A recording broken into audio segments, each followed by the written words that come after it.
नमस्ते दोस्तों। सोचो अगर बिहार का हर एक जिला आपको सिर्फ कुछ ही मिनट में याद हो जाए, बिना रट्टा मारे। आज हम बिहार के सभी जिलों को एक स्मार्ट ट्रिक और विजुअल मैप के थ्रू समझने वाले हैं, स्टेप बाय स्टेप। यहाँ आपको मिलेगा पूरा डिस्ट्रिक्ट डिस्ट्रीब्यूशन, इंपॉर्टेंट सिटीज और एग्जाम में आने वाले पॉइंट्स रिवार्ड, सब एक ही फ्लो में। तो वीडियो को एंड तक जरूर देखना, क्योंकि आज के बाद बिहार के जिले कभी नहीं भूलोगे। सर्दियों में बर्फ की तरह जमा देने वाली ठंड का एहसास कराए। देखिए, सुनने में तो ये किसी दूसरे ग्रह की बात लगती है ना? एक ही राज्य, एक ही जिला, लेकिन मौसम के दो एकदम चरम रूप। जब हम प्रतियोगी परीक्षाओं के लिए भूगोल पढ़ते हैं तो ऐसे तथ्य दिमाग को चकरा देते हैं। लगता है कि बस इन्हें रट लिया जाए। पर रटने से काम चलता कहाँ है? जब तक हम तथ्यों के पीछे का क्यों और कैसे नहीं समझते हैं ना, तब तक चीजें परीक्षा हॉल के बाहर निकलते ही दिमाग से वाष्प की तरह उड़ जाती हैं। बिल्कुल सही कहा। और इसी रटने वाली परंपरा को तोड़ने के लिए आज के इस विस्तृत विश्लेषण में हम एक बहुत ही बेहतरीन सामग्री पर चर्चा करने वाले हैं। जी, आज हमारे पास बहुत ही दिलचस्प स्रोत हैं। हाँ, आज हमारे टेबल पर स्टडी टेक द्वारा तैयार की गई कुछ कमाल की स्लाइड्स हैं। ये नोट्स विशेष रूप से बिहार स्टेट एग्जाम्स के लिए बनाए गए हैं और इनका मिशन एकदम क्लियर है, कंप्लीट बिहार जीके को कवर करना। मतलब बिहार के सभी जिलों का पूरा अध्ययन, जो कि बहुत जरूरी है, क्योंकि जब आप स्टेट लेवल का एग्जाम देते हैं तो आपको हर जिले की नस नस पता होनी चाहिए। एकदम। आज हम इतिहास, भूगोल और बार बार पूछे जाने वाले उन ब्रह्मास्त्र तथ्यों को डिकोड करेंगे, और वो भी बहुत सी मजेदार देसी ट्रिक्स और तस्वीरों के संदर्भ के साथ। विजुअल्स और ट्रिक्स के इस्तेमाल करना मतलब स्मृति को स्थायी बनाने का सबसे वैज्ञानिक तरीका है। जब हम किसी जानकारी को एक फनी कहानी से जोड़ देते हैं तो वो सीधे हमारे अवचेतन में बैठ जाती है। वही तो। और चर्चा शुरू करने से पहले स्टडी टेक के उन सभी छात्रों के लिए एक बहुत ही शानदार और प्रेरणादायक सुविचार है मेरे पास। अरे वाह, बताइए। मंजिलें उन्हीं को मिलती हैं जिनके सपनों में जान होती है। पंखों से कुछ नहीं होता, हौसलों से उड़ान होती है। क्या बात है, बहुत ही गहरी बात है ये। तो इस हौसले के साथ हम अपनी पड़ताल कहाँ से शुरू कर रहे हैं? हम शुरू कर रहे हैं बिहार की राजधानी और प्राचीन भारत के धड़कते हुए दिल से, यानी पाटलिपुत्र, हमारा आधुनिक पटना। मतलब ऐसा लगता है कि बीपीएससी का कोई भी पेपर पटना के बिना सेट ही नहीं होता। और इसका एक बहुत ही ठोस ऐतिहासिक कारण है। अगर आप प्राचीन भारत का नक्शा देखें तो पटना महज एक शहर नहीं था। ये सदियों तक सत्ता, व्यापार और कूटनीति का गुरुत्वाकर्षण केंद्र रहा है। मगध और मौर्य साम्राज्य वाला दौर। बिल्कुल। मौर्य और गुप्त वंश, इन सभी ने यहीं से पूरे उपमहाद्वीप पर शासन किया। लेकिन यहाँ नोट्स में मुझे एक बहुत ही दिलचस्प वीवीआईपी तथ्य नजर आ रहा है।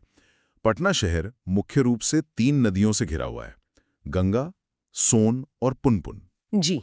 तो अगर हम इसे युद्ध नीति और सुरक्षा के नजरिए से देखें तो क्या ये नदियां पटना के लिए एक प्राकृतिक वीआईपी सिक्योरिटी रिंग की तरह काम नहीं करती थी? दी है आपने, बिल्कुल करती थी। देखिए, प्राचीन काल में जब भी कोई शहर बसाया जाता था तो सबसे बड़ी चिंता सुरक्षा की ही होती थी। और नदी पार करना तो वैसे भी मुश्किल होता होगा। बहुत मुश्किल। एक विशाल नदी को पार करना, वो भी भारी हथियारों, हाथियों और घोड़ों वाली सेना के साथ, ये एक बहुत बड़ा लॉजिस्टिक नाइटमेयर होता था। अच्छा, तो मतलब गंगा, सोन और पुनपुन ने मिलकर पाटलिपुत्र के चारों ओर एक विशाल जल दुर्ग बना दिया था। एकदम सही। दुश्मनों के लिए इस प्राकृतिक दीवार को भेदना लगभग असंभव था। और इसके अलावा ये नदियां व्यापार के लिए हाईवे का काम भी करती थीं, जिससे शहर आर्थिक रूप से बहुत अमीर हो गया। ये तो हुई कुदरत की वास्तुकला। लेकिन अगर इंसान की बनाई वास्तुकला की बात करें तो गोलघर का जिक्र आना तो तय है। गोलघर तो शायद एग्जामिनर्स का सबसे पसंदीदा सवाल है। 1786 में कैप्टन जॉन गास्टन ने इसे बनवाया था। हाँ, लेकिन आज जिसे लोग बस एक टूरिस्ट स्पॉट मानते हैं, वो असल में 18वीं सदी का एक इमरजेंसी फूड बैंक था, है ना? जी। और इसके निर्माण के पीछे का इतिहास बहुत ही दर्दनाक है। 1770 में एक बहुत भयानक अकाल पड़ा था, जिसे छिहत्तरिया काल भी कहते हैं। ओह, जिसमें लाखों लोगों की जान चली गई थी। हाँ, तो ब्रिटिश ईस्ट इंडिया कंपनी को समझ आ गया था कि अगर सेना और प्रशासन को बचाना है तो अनाज का विशाल भंडारण करना ही होगा। गोलघर उसी आपदा प्रबंधन का एक मॉडल था। पर मुझे जो बात सबसे ज्यादा हैरान करती है वो है इसका डिजाइन। मतलब ये 29 मीटर ऊंचा है और इसमें कोई पिलर या खंबा ही नहीं है। यही तो इस वास्तुकला का विज्ञान है। मतलब बिना किसी सपोर्ट के सिर्फ एक उल्टे कटोरे जैसा ढांचा कैसे खड़ा रह सकता है? देखिए, गोलघर की दीवारें बेस पर लगभग 3.6 मीटर मोटी हैं और जैसे जैसे ये ऊपर जाती हैं पतली होती जाती हैं। इसका जो अर्धगोलाकार आकार है ना, वो पूरे ढांचे के भारी वजन को किसी एक बिंदु पर डालने के बजाय उसे समान रूप से नीचे नींव की ओर धकेलता है। अच्छा, और पिलर ना होने का एक और फायदा ये भी हुआ होगा कि अंदर की पूरी जगह खाली मिल गई। बिल्कुल। अंदर इतनी जगह थी कि लगभग 1,40,000 टन अनाज बिना किसी रुकावट के भरा जा सकता था और कोने नहीं होने से फंगस लगने का खतरा भी कम हो गया। अरे वाह, ये तो मास्टर क्लास इंजीनियरिंग है। वैसे पटना सिर्फ इसी के लिए सीमित नहीं है। सिखों के 10वें गुरु गुरु गोबिंद सिंह जी का जन्म यहीं हुआ था। जी, जहां आज भव्य तख्त श्री पटना साहिब खड़ा है। और स्वतंत्रता संग्राम की बात करें तो सदाकत आश्रम वो जगह है जहां डॉक्टर राजेंद्र प्रसाद ने अपने आखिरी दिन बिताए। तो मतलब इतने सारे अलग अलग युगों को याद रखना छात्रों के लिए थोड़ा मुश्किल हो सकता है। हाँ, चुनौती तो है। लेकिन इसी चुनौती को आसान बनाने के लिए हमारे पास स्टडी टेक की वो मजेदार देसी ट्रिक है। मैं पढ़ती हूँ इसे। हाँ, बताइए। पटना के गोल घर में बैठकर गुरु गोबिंद सिंह ने सोन और गंगा का पानी पिया और प्राचीन पाटलिपुत्र का इतिहास रचा। क्या बात है।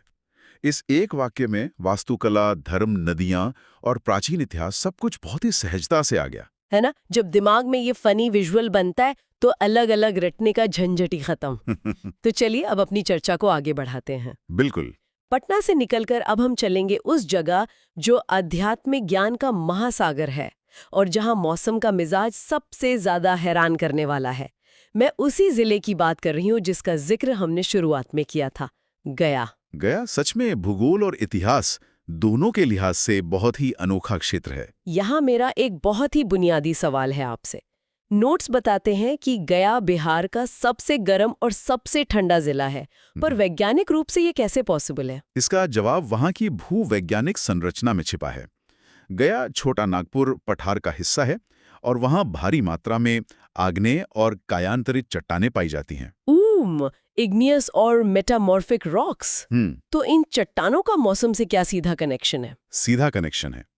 इसे ऐसे समझिए, मान लीजिए कि गैस के चूल्हे पर एक लोहे का मोटा तवा रखा हुआ है। अच्छा। जैसे ही आप आग जलाते हैं, वो तवा बहुत तेजी से गर्म हो जाता है। लेकिन जैसे ही आप गैस बंद करते हैं, वो उतनी ही तेजी से अपनी गर्मी खो देता है और ठंडा हो जाता है। एकदम सही। गया की चट्टानों की विशिष्ट ऊष्मा क्षमता बहुत कम होती है। गर्मियों में सूरज की किरणें पड़ते ही ये चट्टानें भयंकर गर्मी सोखकर पूरे इलाके को भट्टी बना देती हैं। ओह!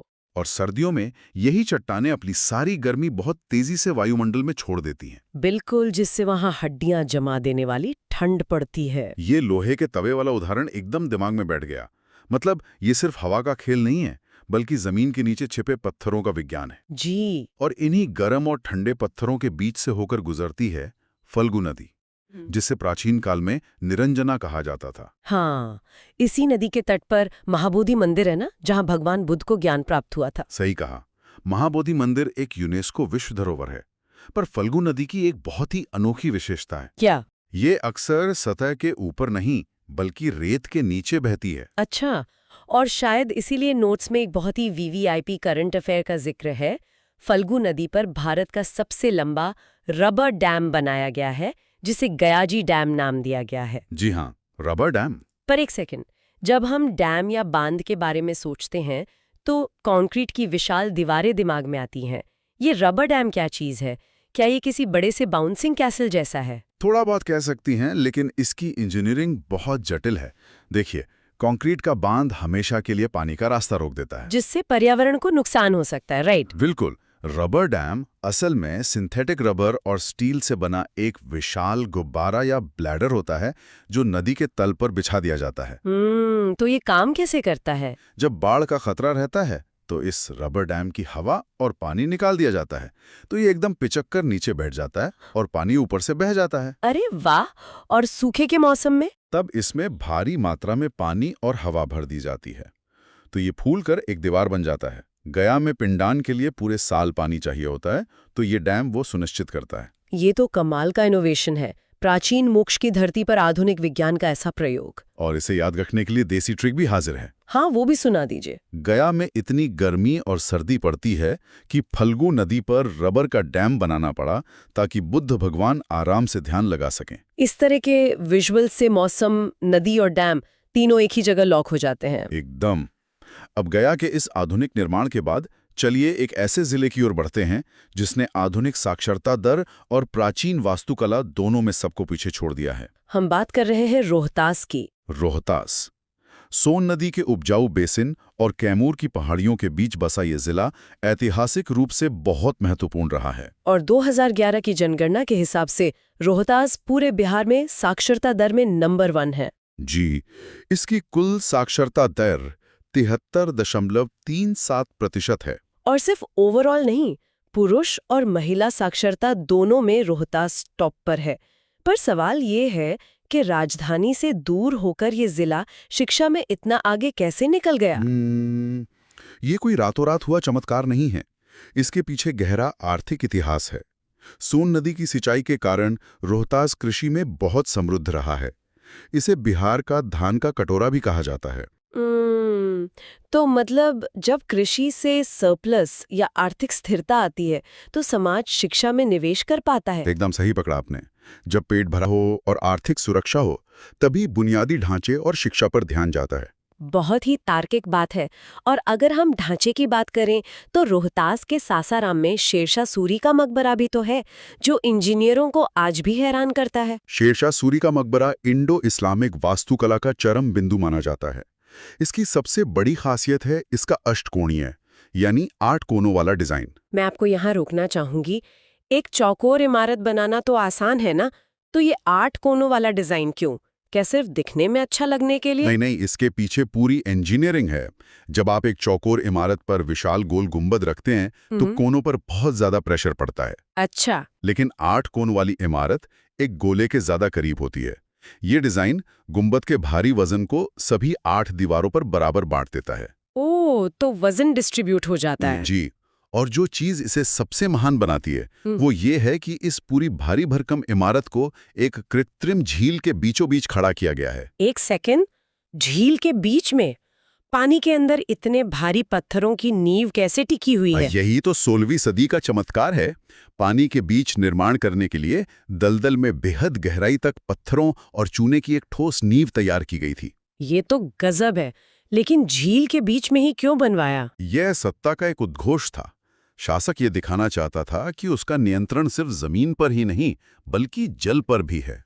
जमीन और जल दोनों पर नियंत्रण, क्या बात है। और इसी जिले में रोहतास गढ़ का अभेद्य किला भी है। तो इस साक्षरता और वास्तुकला को याद रखने की ट्रिक सुनिए। बताइए।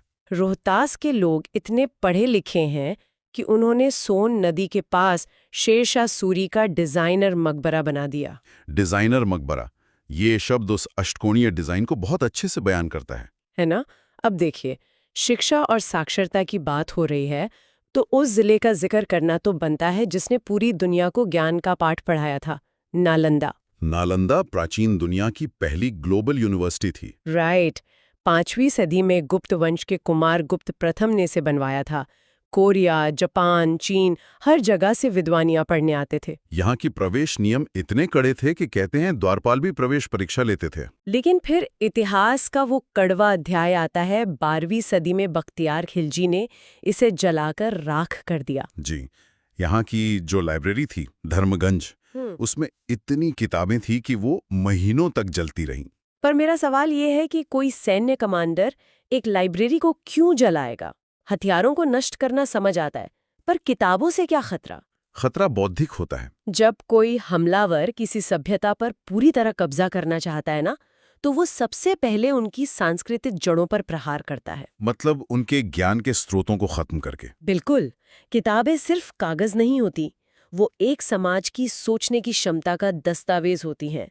लाइब्रेरी जलाकर वो आने वाली पीढ़ियों को मानसिक रूप से पंगु बनाना चाहता था। रोंगटे खड़े कर देने वाली बात है ये, ज्ञान पर सत्ता का हमला। लेकिन नालंदा का इतिहास सिर्फ उस राख तक सीमित नहीं है। इसी जिले में राजगीर भी है। जी, जिसका प्राचीन नाम गिरिब्रज था, मगध की पहली राजधानी। और राजगीर अपने प्राकृतिक गर्म पानी के कुंडों के लिए भी बहुत मशहूर है, जैसे ब्रह्म कुंड। अब गया में तो हमने पत्थरों के गर्म होने का विज्ञान समझा था, पर यहाँ जमीन के नीचे से उबलता हुआ पानी कैसे आ रहा है? यहाँ भूतापीय ऊर्जा यानी जियोथर्मल एनर्जी काम करती है। राजगीर टेक्टोनिक गतिविधियों वाले जोन के करीब है। अच्छा, तो बारिश का पानी दरारों से नीचे जाता है? हाँ, और पृथ्वी की गहराई में गर्म मैग्मा या चट्टानों के संपर्क में आकर उबलने लगता है। फिर दबाव के कारण ये तेजी से ऊपर सतह पे आता है। ओ, और रास्ते में चट्टानों से सल्फर और खनिज सोख लेता है? तभी इस पानी में औषधीय गुण होते हैं। एकदम सही। प्रकृति का अपना हीटर और अस्पताल। और नालंदा जिले में पावापुरी का जल मंदिर भी है, जहां भगवान महावीर ने निर्वाण प्राप्त किया था। जी, और आज के समय में राजगीर आधुनिक रोमांच का केंद्र भी बन गया है। मतलब बिहार की पहली नेचर सफारी और हवा में झूलता हुआ ग्लास ब्रिज यही तो है। प्राचीन पत्थरों की वास्तुकला और पारदर्शी शीशे का आधुनिक पुल, ये एक बहुत ही गजब का कॉन्ट्रास्ट है। और इस पूरी जर्नी को लॉक करने के लिए आखिरी देसी ट्रिक कुछ इस तरह है। हाँ जी, नालंदा की यूनिवर्सिटी में पढ़कर राजगीर के ग्लास ब्रिज पर चलते हुए महावीर जी ने पावापुरी के जल मंदिर में विश्राम किया। एक ही लाइन में नालंदा का प्राचीन ज्ञान, आधुनिक विकास और आध्यात्म सब आ गया। तो आज हमने देखा कि पटना की नदियां कैसे रक्षक बनी, गया का रबर डैम कैसे काम करता है, रोहतास की साक्षरता का राज क्या है, और नालंदा ने राख से ग्लास ब्रिज तक का सफर कैसे तय किया। और ये सब हमें ये बताता है कि बिहार हमेशा से ही नवाचार और ज्ञान का केंद्र रहा है। ये तथ्य सिर्फ नंबर लाने के लिए नहीं है। बिल्कुल। और यहाँ एक हाँ, और वो 4 जिले हैं पश्चिमी चंपारण, मुजफ्फरपुर, भागलपुर और बेगूसराय। जी, लेकिन हम यहाँ सिर्फ तथ्यों की कोई नीरस लिस्ट नहीं पढ़ने वाले हैं, मतलब रट्टा नहीं मारेंगे। हम इन सभी जगहों को ना मानसिक चित्रों, यानी जो मेंटल पिक्चर्स होती हैं, और मज़ेदार देसी ट्रिक्स के जरिए समझेंगे, क्योंकि परीक्षा के दबाव में सीधा लॉजिक कई बार काम नहीं आता। हाँ, तब ये दिमागी तस्वीरें ही काम आती हैं। ये अप्रोच सबसे ज्यादा कारगर है, क्योंकि असली चुनौती तथ्यों को रटना नहीं है, बल्कि ये समझना है कि ये तथ्य किसी राज्य की अर्थव्यवस्था, इतिहास या फिर पर्यावरण के लिए आखिर क्यों जरूरी हैं। बिल्कुल जब आपको क्यों और कैसे समझ आ जाता है ना, तो क्या अपने आप याद रहता है। सही कहा। तो चलिए सबसे पहले बिहार के नक्शे के एकदम ऊपरी हिस्से की ओर चलते हैं, यानी पश्चिमी चंपारण। इससे अक्सर लोग बस एक बहुत बड़े जिले के तौर पर देखते हैं, लेकिन अगर इसके भूगोल को गहराई से समझे ना, तो ये बिहार के पूरे इकोसिस्टम का एक शॉक अब्जॉर्बर है। शॉक अब्जॉर्बर, दिलचस्प शब्द है। हाँ, मतलब नेपाल के ऊंचे पहाड़ों से जो अचानक पानी और मौसम का बदलाव आता है ना, उसे यही जिला सबसे पहले झेलता है और संतुलित करता है। इस शॉक अब्जॉर्बर वाले कॉन्सेप्ट को अगर हम इसकी भौगोलिक संरचना से जोड़ें तो एक बहुत ही स्पष्ट तस्वीर बनती है।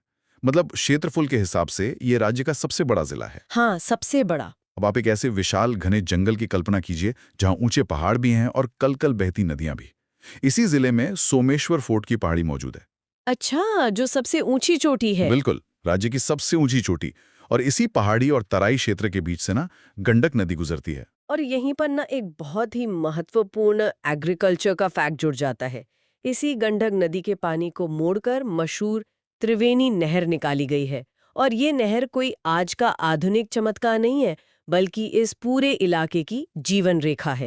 लेकिन यहाँ ना एक सवाल मुझे हमेशा परेशान करता है। सवाल क्या? मतलब एक ऐसे राज्य में जहाँ खेती का इतना भारी दबाव है, आबादी इतनी ज्यादा घनी है, वहाँ एक इतना बड़ा वाल्मीकि नेशनल पार्क और टाइगर रिजर्व सरवाइव कैसे कर रहा है?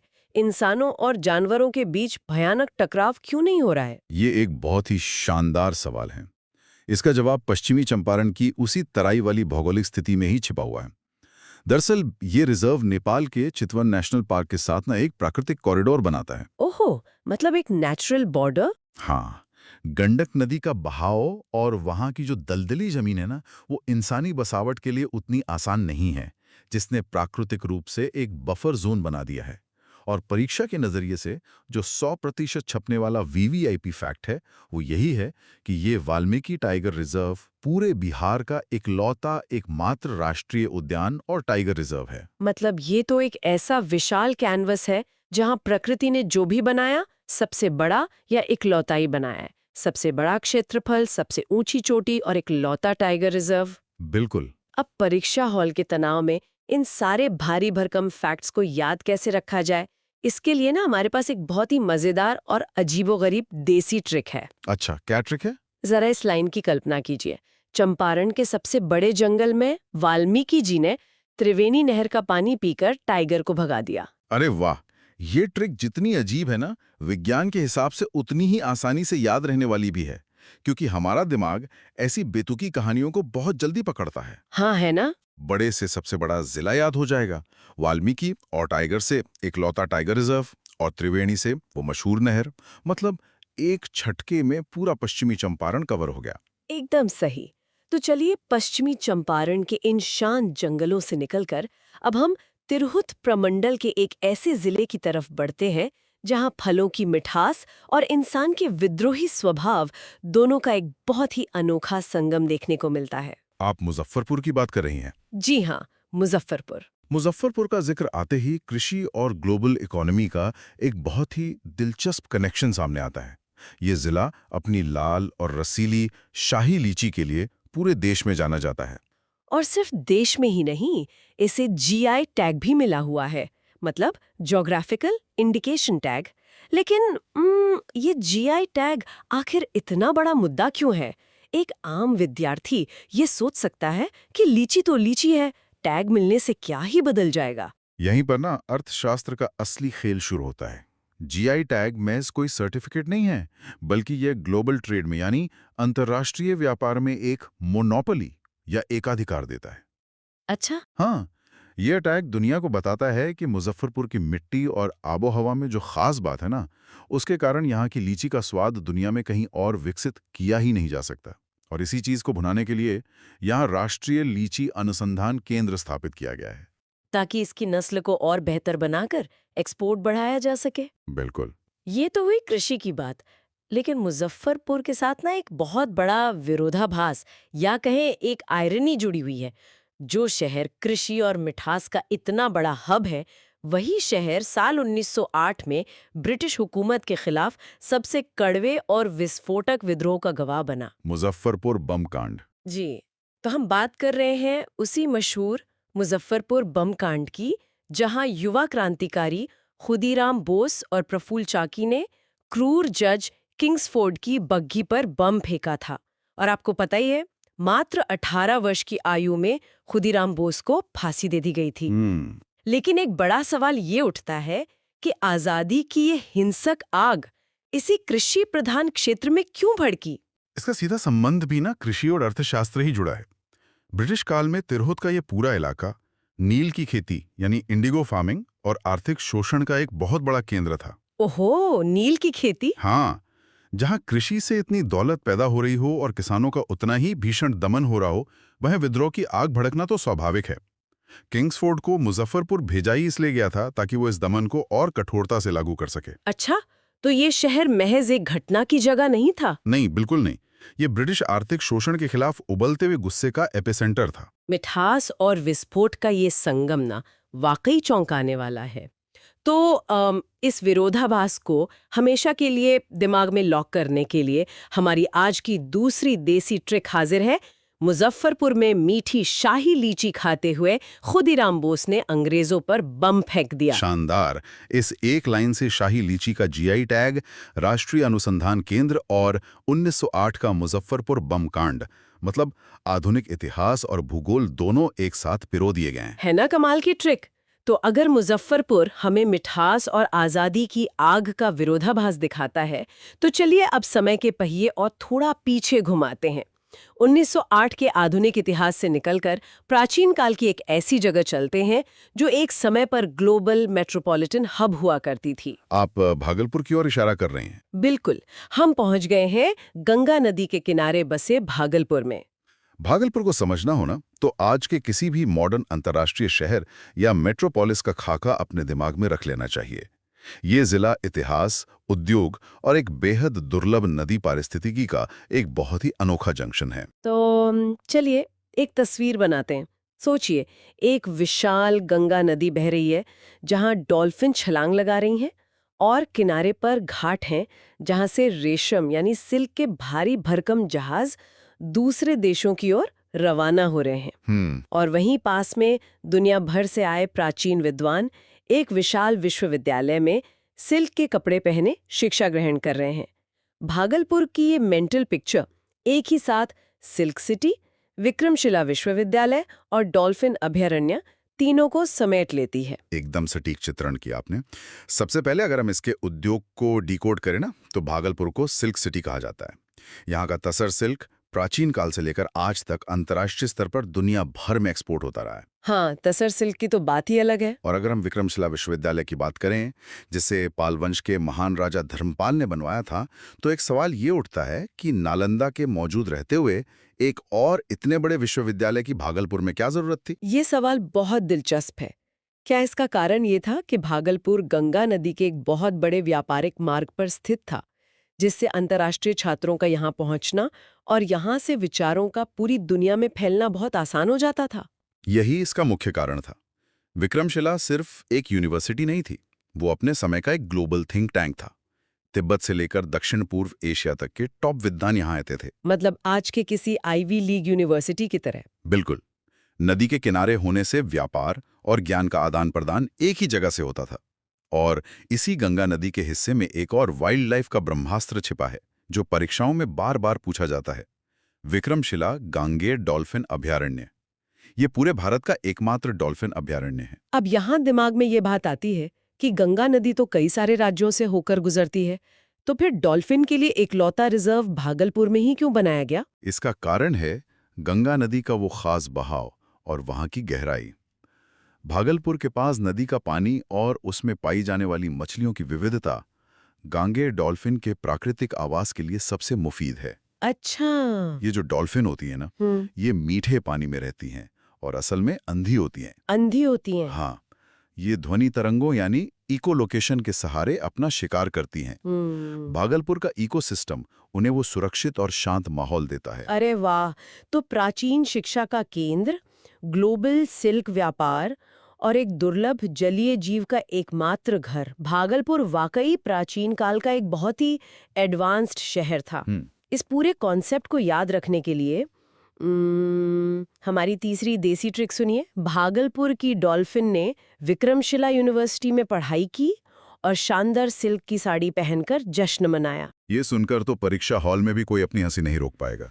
डॉल्फिन से एकमात्र डॉल्फिन अभयारण्य, विक्रमशिला से धर्मपाल द्वारा स्थापित विक्रमशिला विश्वविद्यालय और सिल्क की साड़ी से भागलपुर का सिल्क सिटी होना, मतलब सब कुछ एक ही चित्र में आ गया।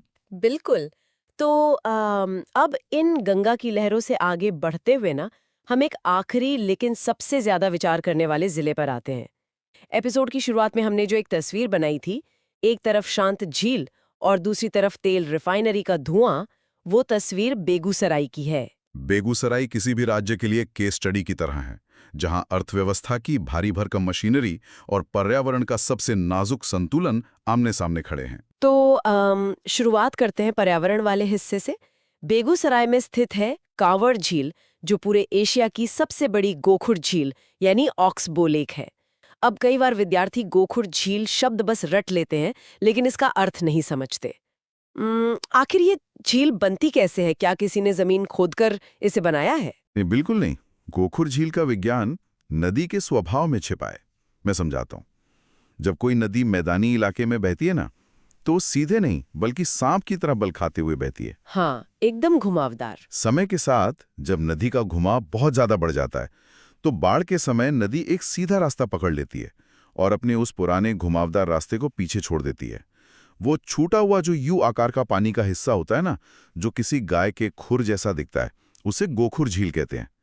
कांवर झील गंडक नदी की पुरानी धाराओं के खिसकने से ही बनी है। ओहो, और यह सिर्फ एक साधारण झील नहीं है। साल 2020 में इसे बिहार की सबसे पहली रामसर साइट घोषित किया गया था, जो 100% परीक्षा में छपने वाला सवाल है। बिल्कुल। रामसर साइट का दर्जा मिलना अंतर्राष्ट्रीय स्तर पर यह साबित करता है कि ये वेटलैंड साइबेरिया और मध्य एशिया से आने वाले हजारों प्रवासी पक्षियों के लिए एक अत्यंत महत्वपूर्ण जीवन रेखा है। यह पर्यावरण के लिहाज से बहुत बड़ी बात है। हाँ, लेकिन सिक्के का दूसरा पहलू भी है। इसी बेगूसराय में खड़ा है उद्योग और अर्थव्यवस्था का एक बहुत बड़ा स्तंभ, बरौनी तेल शोधक कारखाना। जी। जिसे 1960 के दशक में यानी 1964 में सोवियत संघ, जिसे हम आज रूस कहते हैं, उसकी मदद से स्थापित किया गया था। ये सवाल भी कई बार पूछा जाता है कि बरौनी कारखाने में किस देश ने मदद की थी। हाँ। पर यहाँ सोचने वाली बात यह है कि आजाद भारत के शुरुआती दौर में सोवियत संघ जैसी महाशक्ति का बेगूसराय में आकर इतनी बड़ी रिफाइनरी लगाना कोई छोटी बात नहीं थी। ये एक भू राजनीतिक कदम भी था जिसने बेगूसराय को औद्योगिक राजधानी बना दिया। और यही बेगूसराय का सबसे बड़ा विरोधाभास है। मतलब एक तरफ रूसियों द्वारा बनाई गई वो विशाल रिफाइनरी जो विकास और ऊर्जा का प्रतीक है, हाँ, और दूसरी तरफ कांवर झील जैसी रामसर साइट जो प्रकृति की शांति का प्रतीक है। आधुनिक दुनिया को विकास और पर्यावरण के बीच जिस संतुलन को खोजना है ना, बेगूसराय उसका एक जीता जागता उदाहरण है। क्या बात है, एक ही जिले में इतना नाजुक इकोसिस्टम और भारी उद्योग दोनों साथ साथ। तो इस शानदार केस स्टडी को याद रखने के लिए हमारी आखिरी देसी ट्रिक बहुत ही सटीक बैठती है। बेगूसराय की कांवर झील के किनारे बैठकर रूसियों ने बरौनी की रिफाइनरी में तेल निकाला। इस ट्रिक में तो पूरा बेगूसराय डिकोड हो गया है। कांवर झील से रामसर साइट और गोखुर झील याद आ जाएगी, और रूसियों से ये याद रहेगा कि बरौनी रिफाइनरी सोवियत संघ की मदद से बनी थी। तो आज हमने स्टडी टेक की शानदार स्लाइड्स के जरिए इन 4 जिलों का पूरा एक्सरे कर दिया। हमने भूगोल के शॉक एब्जॉर्बर पश्चिमी चंपारण से लेकर मिठास और क्रांति के संगम मुजफ्फरपुर को देखा। फिर हम प्राचीन ग्लोबल हब भागलपुर गए और आखिर में औद्योगिक और पर्यावरणीय जंक्शन बेगूसराय को। तो चलिए फिर शुरू करते हैं आज के सबसे पहले और सबसे बड़े विरोधाभास से, मुंगेर जिले से। हाँ, मुंगेर। मतलब मुझे ये सोचकर ये अचंबा होता है कि एक ही जगह पर शांति और ध्यान का योग और हिंसा का प्रतीक मतलब बंदूक, ये दोनों एक साथ कैसे हो सकते हैं? यही तो इस जिले को सबसे दिलचस्प बनाता है। देखिए, इसे समझने के लिए हमें थोड़ा मॉडर्न हिस्ट्री के पन्ने पलटने होंगे। बात है बंगाल के नवाब मीर कासिम की। अच्छा, वही मीर कासिम ना, जिसकी राजधानी पहले मुर्शिदाबाद हुआ करती थी बंगाल में? बिल्कुल सही पकड़ा। अब मीर कासिम को अंग्रेजों की नजरों से, मतलब उनके जासूसों से बचना था, तो उसने अपनी राजधानी मुर्शिदाबाद से हटाकर मुंगेर शिफ्ट कर ली। ओहो, तो मतलब मुंगेर छिपने के लिए एक बढ़िया जगह थी, है ना? हाँ, क्योंकि वो पहाड़ियों से घिरा हुआ है।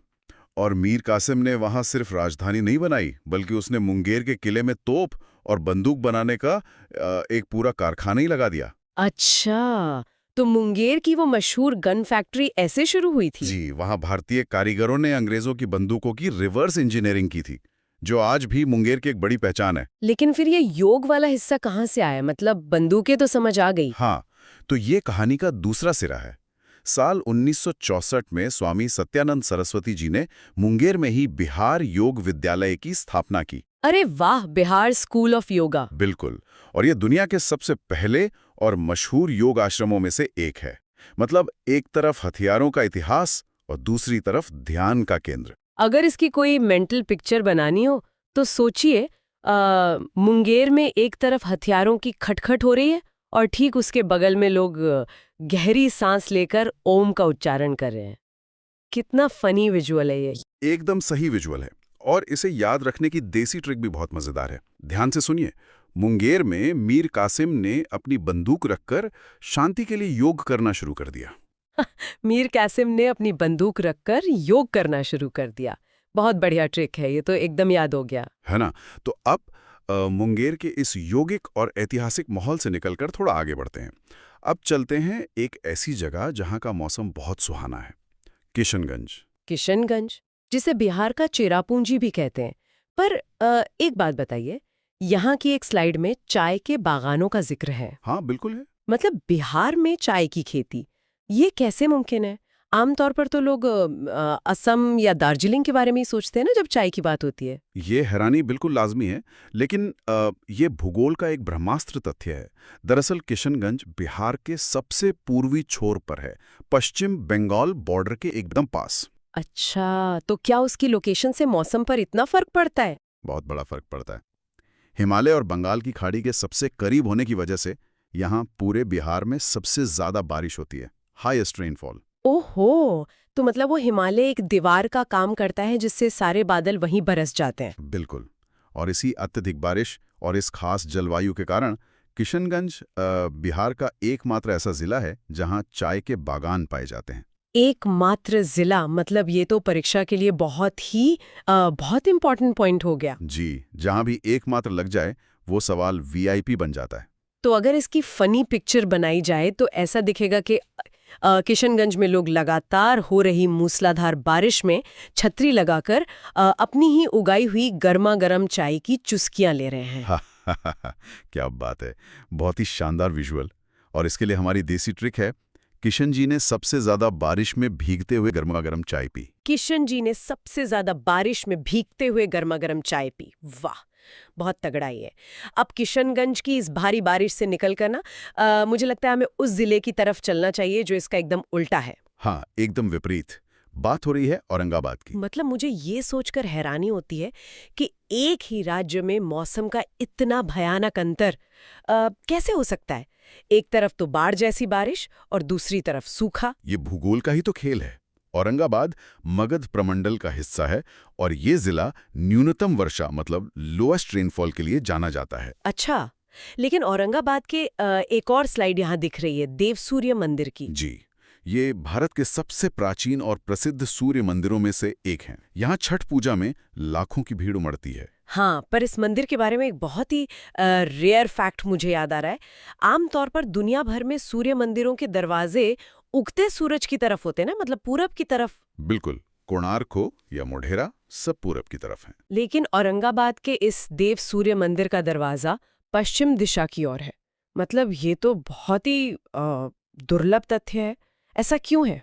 ये इसलिए है क्योंकि छठ पूजा में सिर्फ उगते सूरज को ही नहीं बल्कि डूबते सूरज को भी संध्या अर्घ्य दिया जाता है। ये पश्चिममुखी मंदिर उसी अस्ताचलगामी सूर्य को समर्पित है। बाप रे, ये तो सच में बहुत गहरा दर्शन है। लेकिन अगर मजाक में सोचें तो ऐसा लगता है कि यहाँ सूर्य देव का प्रताप इतना तेज है कि बादलों ने डर के मारे यहाँ आना ही छोड़ दिया है। सही कहा। इसीलिए तो यहाँ बारिश सबसे कम होती है ना, बादल डर गए सूर्य देव से। बहुत ही क्रिएटिव विजुअल है ये। और इसी विजुअल पर हमारी देसी ट्रिक भी है। औरंगाबाद में सूर्यदेव का इतना तेज है कि वहां बारिश सबसे कम होती है। औरंगाबाद में सूर्यदेव का इतना तेज है कि वहां बारिश सबसे कम होती है। एकदम सटीक। चलिए अब औरंगाबाद के इस सूखे और प्राचीन सूर्य मंदिर के रहस्यों से निकलकर हम प्राचीन भारत के एक ऐसे सुपर पावर की ओर बढ़ते हैं जिसने पूरी दुनिया को राजनीति का पहला पाठ पढ़ाया। मतलब यूनान में? बचपन से तो हमने यही पढ़ा है किताबों में। यही तो सबसे बड़ा भ्रम है जिसे हमें आज तोड़ना है। ये जानना बहुत जरूरी है कि दुनिया का पहला लोकतंत्र असल में बिहार के वैशाली में था, एथेंस से भी पहले। अरे, ये तो बहुत गर्व की बात है। तो ये सिस्टम काम कैसे करता था वहाँ? देखिए, वैशाली प्राचीन काल की वज्जी संघ की राजधानी हुआ करती थी और यहीं पर था लिच्छवी गणराज्य। ये दुनिया का सबसे पहला रिपब्लिक माना जाता है। अच्छा, तो क्या वहाँ भी राजा को वोट डाल के चुना जाता था आज के जैसे? हाँ, वहाँ का राजा वंश के आधार पर नहीं बल्कि चुनाव के जरिए चुना जाता था। वहाँ की सभा में बहस होती थी, बहुमत से फैसले लिए जाते थे। वाह, हजारों साल पहले ऐसा सिस्टम, ये तो सच में कमाल है। लेकिन वैशाली का सिर्फ राजनीतिक महत्व तो नहीं है ना, धर्म से भी तो जुड़ा है ये। बिल्कुल बिल्कुल। वैशाली बौद्ध और जैन धर्म का एक बहुत बड़ा केंद्र रहा है। जैन धर्म के 24वें तीर्थंकर भगवान महावीर का जन्म वैशाली के कुंडग्राम में ही हुआ था। हाँ, ये तो सीधा सीधा एग्जाम में पूछा जाता है, कुंडग्राम वाला फैक्ट। जी, और इसके साथ ही राजा कालाशोक के समय में दूसरी बौद्ध संगीति भी वैशाली में ही आयोजित हुई थी। दूसरी बौद्ध संगीति, मतलब इतिहास से तो ये पूरी तरह भरा हुआ है। पर आज के वैशाली की अगर बात करें, जिसका मुख्यालय हाजीपुर है, वहाँ का भी तो कुछ मशहूर है ना? अरे हाँ, कृषि के नजरिए से हाजीपुर अपने चीनिया केले के लिए बहुत मशहूर है। चीनिया केला? तो अगर इन सबको मिला के एक फनी पिक्चर बनाई जाए तो सोचिए कि प्राचीन काल में लोग एक निष्पक्ष चुनाव जीतने के बाद जश्न मनाने के लिए हाजीपुर के स्वादिष्ट केले बांट रहे हैं। हाँ, चुनाव के बाद केले बट रहे हैं, बहुत ही फनी है। और राजा कालाशोक खुद अपने हाथों से केले बांट रहा है। एकदम। और इस पूरी कहानी को जोड़ने के लिए हमारी देसी ट्रिक है, वैशाली के लोकतंत्र में महावीर जी का जन्म हुआ और कालाशोक ने दूसरी बौद्ध संगीति करवाकर सबको हाजीपुर का केला खिलाया। हाँ, वैशाली के लोकतंत्र में महावीर जी का जन्म हुआ और कालाशोक ने दूसरी बौद्ध संगीति करवाकर सबको हाजीपुर का केला खिलाया। इस एक लाइन में सब कुछ आ गया। बिल्कुल। और इसी के साथ हमारे आज के सारे मुख्य जिले कवर हो गए हैं। तो चलिए चर्चा को समेटते हुए एक क्विक रीकैप दे देते हैं। हमने शुरुआत की मुंगेर से, जहां योग और बंदूक का अनोखा मेल है। फिर हम गए किशनगंज, जहां भारी बारिश और चाय के बागान है। फिर हमने देखा औरंगाबाद का अनोखा पश्चिम मुखी सूर्य मंदिर और वहां का सूखा। और आखिर में वैशाली का ऐतिहासिक लोकतंत्र, भगवान महावीर का जन्म और हाजीपुर का केला, सब कुछ ट्रिक्स के साथ कवर हो गया। बिल्कुल। और सीधे जमुई चलते हैं। जमुई, झारखंड के बॉर्डर से सटा हुआ ये जिला इन नोट्स में काफी हाईलाइट किया गया है। हाँ, और इसका कारण कोई छोटी मोटी बात नहीं है। नोट्स के मुताबिक जमुई के करमटिया इलाके में देश का सबसे बड़ा स्वर्ण भंडार खोजा गया है। मतलब पहली बार पढ़ने पर तो मुझे यकीन ही नहीं हुआ। मैं समझ सकती हूँ। लिखा है कि पूरे भारत के सोने के रिजर्व का लगभग 44% हिस्सा, मतलब ऑलमोस्ट आधा सोना सिर्फ इसी एक इलाके में है। ये आंकड़ा सच में किसी भी भूविज्ञानी या अर्थशास्त्री के होश उड़ाने के लिए काफी है। 44% का मतलब आप समझ रहे हैं? अगर इस भंडार का सही तरीके से यानी कमर्शियल तरीके से दोहन हो जाए तो ये पूरे राज्य की जीडीपी का आकार बदल सकता है। बिल्कुल बदल सकता है। सोना तो अंतर्राष्ट्रीय व्यापार का आधार है ना? हाँ, सोना सिर्फ कोई धातु थोड़ी ही है, ये तो ग्लोबल इकोनॉमी में सबसे बड़ा क्रेडिट का बेस है। पर मेरे दिमाग में ना एक बहुत बड़ा सवाल आ रहा है। हाँ, इन नोट्स में सोने वाले फैक्ट के ठीक नीचे एक और फैक्ट लिखा है। इसी जमुई में ना नागी और नकटी पक्षी विहार भी है। जी हाँ, नागी नकटी। और यहीं पर बिहार का पहला राज्य पक्षी महोत्सव, जिसे कलरव कहते हैं, वो आयोजित हुआ था। और इसे याद रखने के लिए नोट्स में एक बड़ी मजेदार देसी ट्रिक दी गई है। अच्छा, क्या ट्रिक है वो? ट्रिक है कि नागी नकटी पक्षियों ने जमीन के नीचे से सोने का भंडार खोज निकाला और खुशी से कलरव करने लगे। अरे वाह, ये तो बहुत बहुत ही क्रिएटिव तरीका है याद रखने का। क्रिएटिव तो है, लेकिन अगर हम असलियत में सोचें तो क्या ये थोड़ा भयानक नहीं है? मेरा मतलब है, माइनिंग और वाइल्ड लाइफ, ये दोनों एक साथ कैसे चल सकते हैं? आपका सवाल बहुत वाजिब है। कल को जब वहां 44% सोना निकालने के लिए भारी मशीनें आएंगी तो उन पक्षियों का और उनके उस शांत इकोसिस्टम का क्या होगा? देखिए, यहाँ हमें जियोलॉजी यानी भूविज्ञान के एक बहुत ही दिलचस्प पैटर्न को समझना होगा। ये कोई संयोग नहीं है कि जहाँ घने जंगल या वाइल्ड लाइफ सैंक्चुरी होती हैं, अक्सर वहीं जमीन के नीचे भारी खनिज भंडार भी मिलते हैं। अच्छा, ऐसा क्यों होता है? क्योंकि लाखों सालों की हलचल से जो खनिज बनते हैं ना, वो अक्सर उन जगहों पर सुरक्षित रह जाते हैं जहां इंसानी आबादी ने बहुत ज्यादा विस्तार नहीं किया होता। मतलब जहां शहर या खेत नहीं बने होते। तो मतलब आप ये कह रही हैं कि इंसान के ना पहुंचने की वजह से ही वहां सोना भी बचा हुआ है और पक्षी भी बचे हुए हैं। बिल्कुल सटीक बात कही आपने। वहां का कठिन भूगोल इंसानों को बसने से रोकता रहा, जिससे नागी और नकटी जैसा इकोसिस्टम पनप सका, और वो सोना भी जमीन के नीचे अछूता रह गया। नेचर का अपना बैलेंस है। हाँ, लेकिन अब जो स्थिति आ रही है वो भविष्य के लिए एक बहुत बहुत बड़ी चुनौती है। खनन यानी माइनिंग एक बेहद आक्रामक प्रोसेस है। पानी चाहिए, बिजली चाहिए, पेड़ों की कटाई होगी। तो फिर राज्य को तो एक बहुत मुश्किल चुनाव करना पड़ेगा। बिल्कुल करना पड़ेगा। क्या हम आर्थिक विकास के लिए एक इतने संवेदनशील इकोलॉजिकल जोन की बलि चढ़ा सकते हैं? ये एक बड़ा सवाल होगा। ये तो लिटरली एक क्लासिक डिबेट हो गई है ना, विकास बनाम पर्यावरण।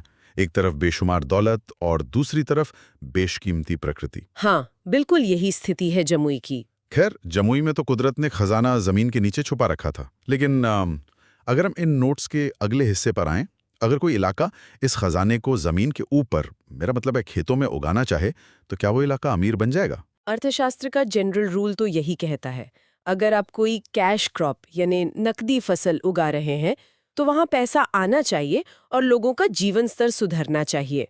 लेकिन हमारे नोट्स तो कुछ और ही कहानी बता रहे हैं। पूर्णिया के मामले में तो ये रूल एकदम उल्टा पड़ गया है। हाँ, पूर्णिया का केस बहुत ही अजीब है। मुझे तो बिल्कुल समझ नहीं आ रहा। देखिए, पूर्णिया जो पश्चिम बंगाल के बॉर्डर से लगा हुआ सीमांचल का जिला है, वहां बिहार में सबसे ज्यादा जूट उगाया जाता है। और जूट तो एक ग्लोबल कैश क्रॉप है ना। बिल्कुल, जूट की दुनिया भर में डिमांड है। लेकिन फिर 2011 की जनगणना का एक बहुत ही कड़वा आंकड़ा आता है। पूर्णिया की साक्षरता दर पूरे राज्य में सबसे कम है, मात्र 51.08%। जबकि सबसे ज्यादा साक्षरता रोहतास में है ना? हाँ बिल्कुल। और नोट्स में इस बात को याद रखने के लिए भी एक ट्रिक है। लिखा है, पूर्णिया के लोग जूट की खेती में इतने बिजी हो गए कि पढ़ाई लिखाई में सबसे पीछे रह गए। ये ट्रिक भले ही मजाकिया लगे, लेकिन ये अनजाने में एक बहुत ही कड़वे सच की तरफ इशारा कर रही है। पर मुझे लॉजिक समझ नहीं आ रहा। मतलब सिर्फ बिजी होने से कोई अनपढ़ कैसे रह सकता है? अगर झूठ से पैसा आ रहा है तो वो पैसा स्कूलों पर या बच्चों की पढ़ाई पर खर्च क्यों नहीं हो रहा? ये सोचने वाली बात है। मुझे तो ये किसी जाल की तरह लग रहा है। मतलब रिसोर्स कर्स जिसे कहते हैं। हाँ, रिसोर्स कर्स तो है, लेकिन इसे समझने के लिए हमें जूट की खेती के पूरे मैकेनिज्म को समझना होगा। जूट कोई गेहूं या चावल जैसी फसल नहीं है जिसे आपने मशीन से बोया और फिर काट लिया। तो फिर कैसे होती है इसकी खेती? ये बहुत ही ज्यादा श्रम गहन यानी लेबर इंटेंसिव खेती है। मतलब इसमें मैन पावर बहुत ज्यादा लगती है? बहुत ज्यादा। देखिए, जूट को बोने के बाद जब फसल कटती है तो उसे हफ्तों तक पानी में सड़ाना पड़ता है। इस प्रोसेस को रेटिंग कहते हैं। अच्छा, रेटिंग। हाँ, और इसके बाद मजदूरों को उन्हें कमर तक पानी में खड़े होकर एक एक तने से अपने हाथों से वो रेशे छीलने पड़ते हैं। अब आप सोचिए इसमें कितने हाथों की जरूरत पड़ती होगी। बाप रे, ये तो बहुत मेहनत का काम है। बिल्कुल। अब इसे एक गरीब किसान के नजरिए से देखिए। उसके लिए घर का 10 या 12 साल का बच्चा वो स्कूल जाने वाला विद्यार्थी नहीं है। वो तो एक काम करने वाला हाथ है। सही पकड़ा आपने। वो बच्चा जूट छीलने वाला एक मुफ्त का मजदूर बन जाता है परिवार के लिए। ओह, अब जाकर कड़ियां जुड़ रही हैं। शिक्षा तो एक ऐसा इन्वेस्टमेंट है जिसका रिटर्न 15-20 साल बाद मिलता है। लेकिन किसान को तो अगले हफ्ते का खाना जुटाना है ना, उसे आज ही हाथों की जरूरत है। एकदम सटीक विश्लेषण किया आपने। जब तुरंत मिलने वाली नकदी और बस जिंदा रहने की लड़ाई सामने होना, तो लंबी अवधि का निवेश हमेशा पीछे छूट ही जाता है। तो मतलब जूट ने उन्हें एक लूप में फंसा दिया है। हाँ, पूर्णिया में जूट का उत्पादन इतना ज्यादा है कि उसने पूरे के पूरे परिवारों को पीढ़ियों से उन्हीं खेतों में बांध कर रख दिया है। ये इकोनॉमी का एक ऐसा स्ट्रक्चर बन गया है जहाँ खेत तो सोना उगल रहे हैं, लेकिन उन खेतों में काम करने वाले बच्चों का भविष्य वहीं उसी पानी में सड़ रहा है। ये विश्लेषण तो वाकई रोंगटे खड़े कर देने वाला है। इसीलिए पूर्णिया में जूट का नंबर 1 होना और साक्षरता में सबसे नीचे होना, ये कोई दो अलग अलग फैक्ट्स नहीं है, ये एक दूसरे के कारण है। एक नकदी फसल कैसे किसी समाज के लिए बेड़ियां बन सकती है, ये बात इन नोट्स में गहराई में छिपी थी। मतलब जहां इंसान और उनके काम का जाल बिछ जाता ना, वहां एक अलग ही स्ट्रगल शुरू हो जाता है। बिल्कुल। तो क्या इन नोट्स में कोई ऐसी जगह भी है जहां इंसान कम हो? मेरा मतलब है जहां प्रकृति अभी भी अपने असली रूप में बची हो। हाँ, बिल्कुल है। और इसके लिए हमें बिहार के एक बिल्कुल ही अलग ज्योग्राफिकल एरिया में जाना होगा। हम बात कर रहे हैं कैमूर की, जिसे भभुआ भी कहते हैं। अच्छा, कैमूर। हाँ, ये जिला पूर्णिया के घने कृषि क्षेत्रों से या उस इंसानी जाल से एकदम विपरीत है। नोट्स के आंकड़े बता रहे हैं कि वन स्थिति रिपोर्ट के अनुसार यहाँ का वन क्षेत्र यानी फॉरेस्ट कवर प्रतिशत और क्षेत्रफल दोनों में पूरे बिहार में सबसे ज्यादा है। और वहाँ की पॉपुलेशन डेंसिटी का क्या डेटा है? वही तो सबसे दिलचस्प बात है। 2011 की जनगणना के हिसाब से यहाँ का जनघनत्व सबसे कम है, सिर्फ 488 व्यक्ति प्रति वर्ग किलोमीटर। बहुत कम है। अगर हम इसकी तुलना शिवहर से करें, जहाँ जनघनत्व सबसे ज्यादा है और पैर रखने की भी जगह नहीं है, तो कैमूर तो किसी सन्नाटे की तरह लगता है। तो इसकी देसी ट्रिक क्या है नोट्स में? नोट्स की ट्रिक है, घने जंगलों में लोग बहुत दूर दूर रहते हैं।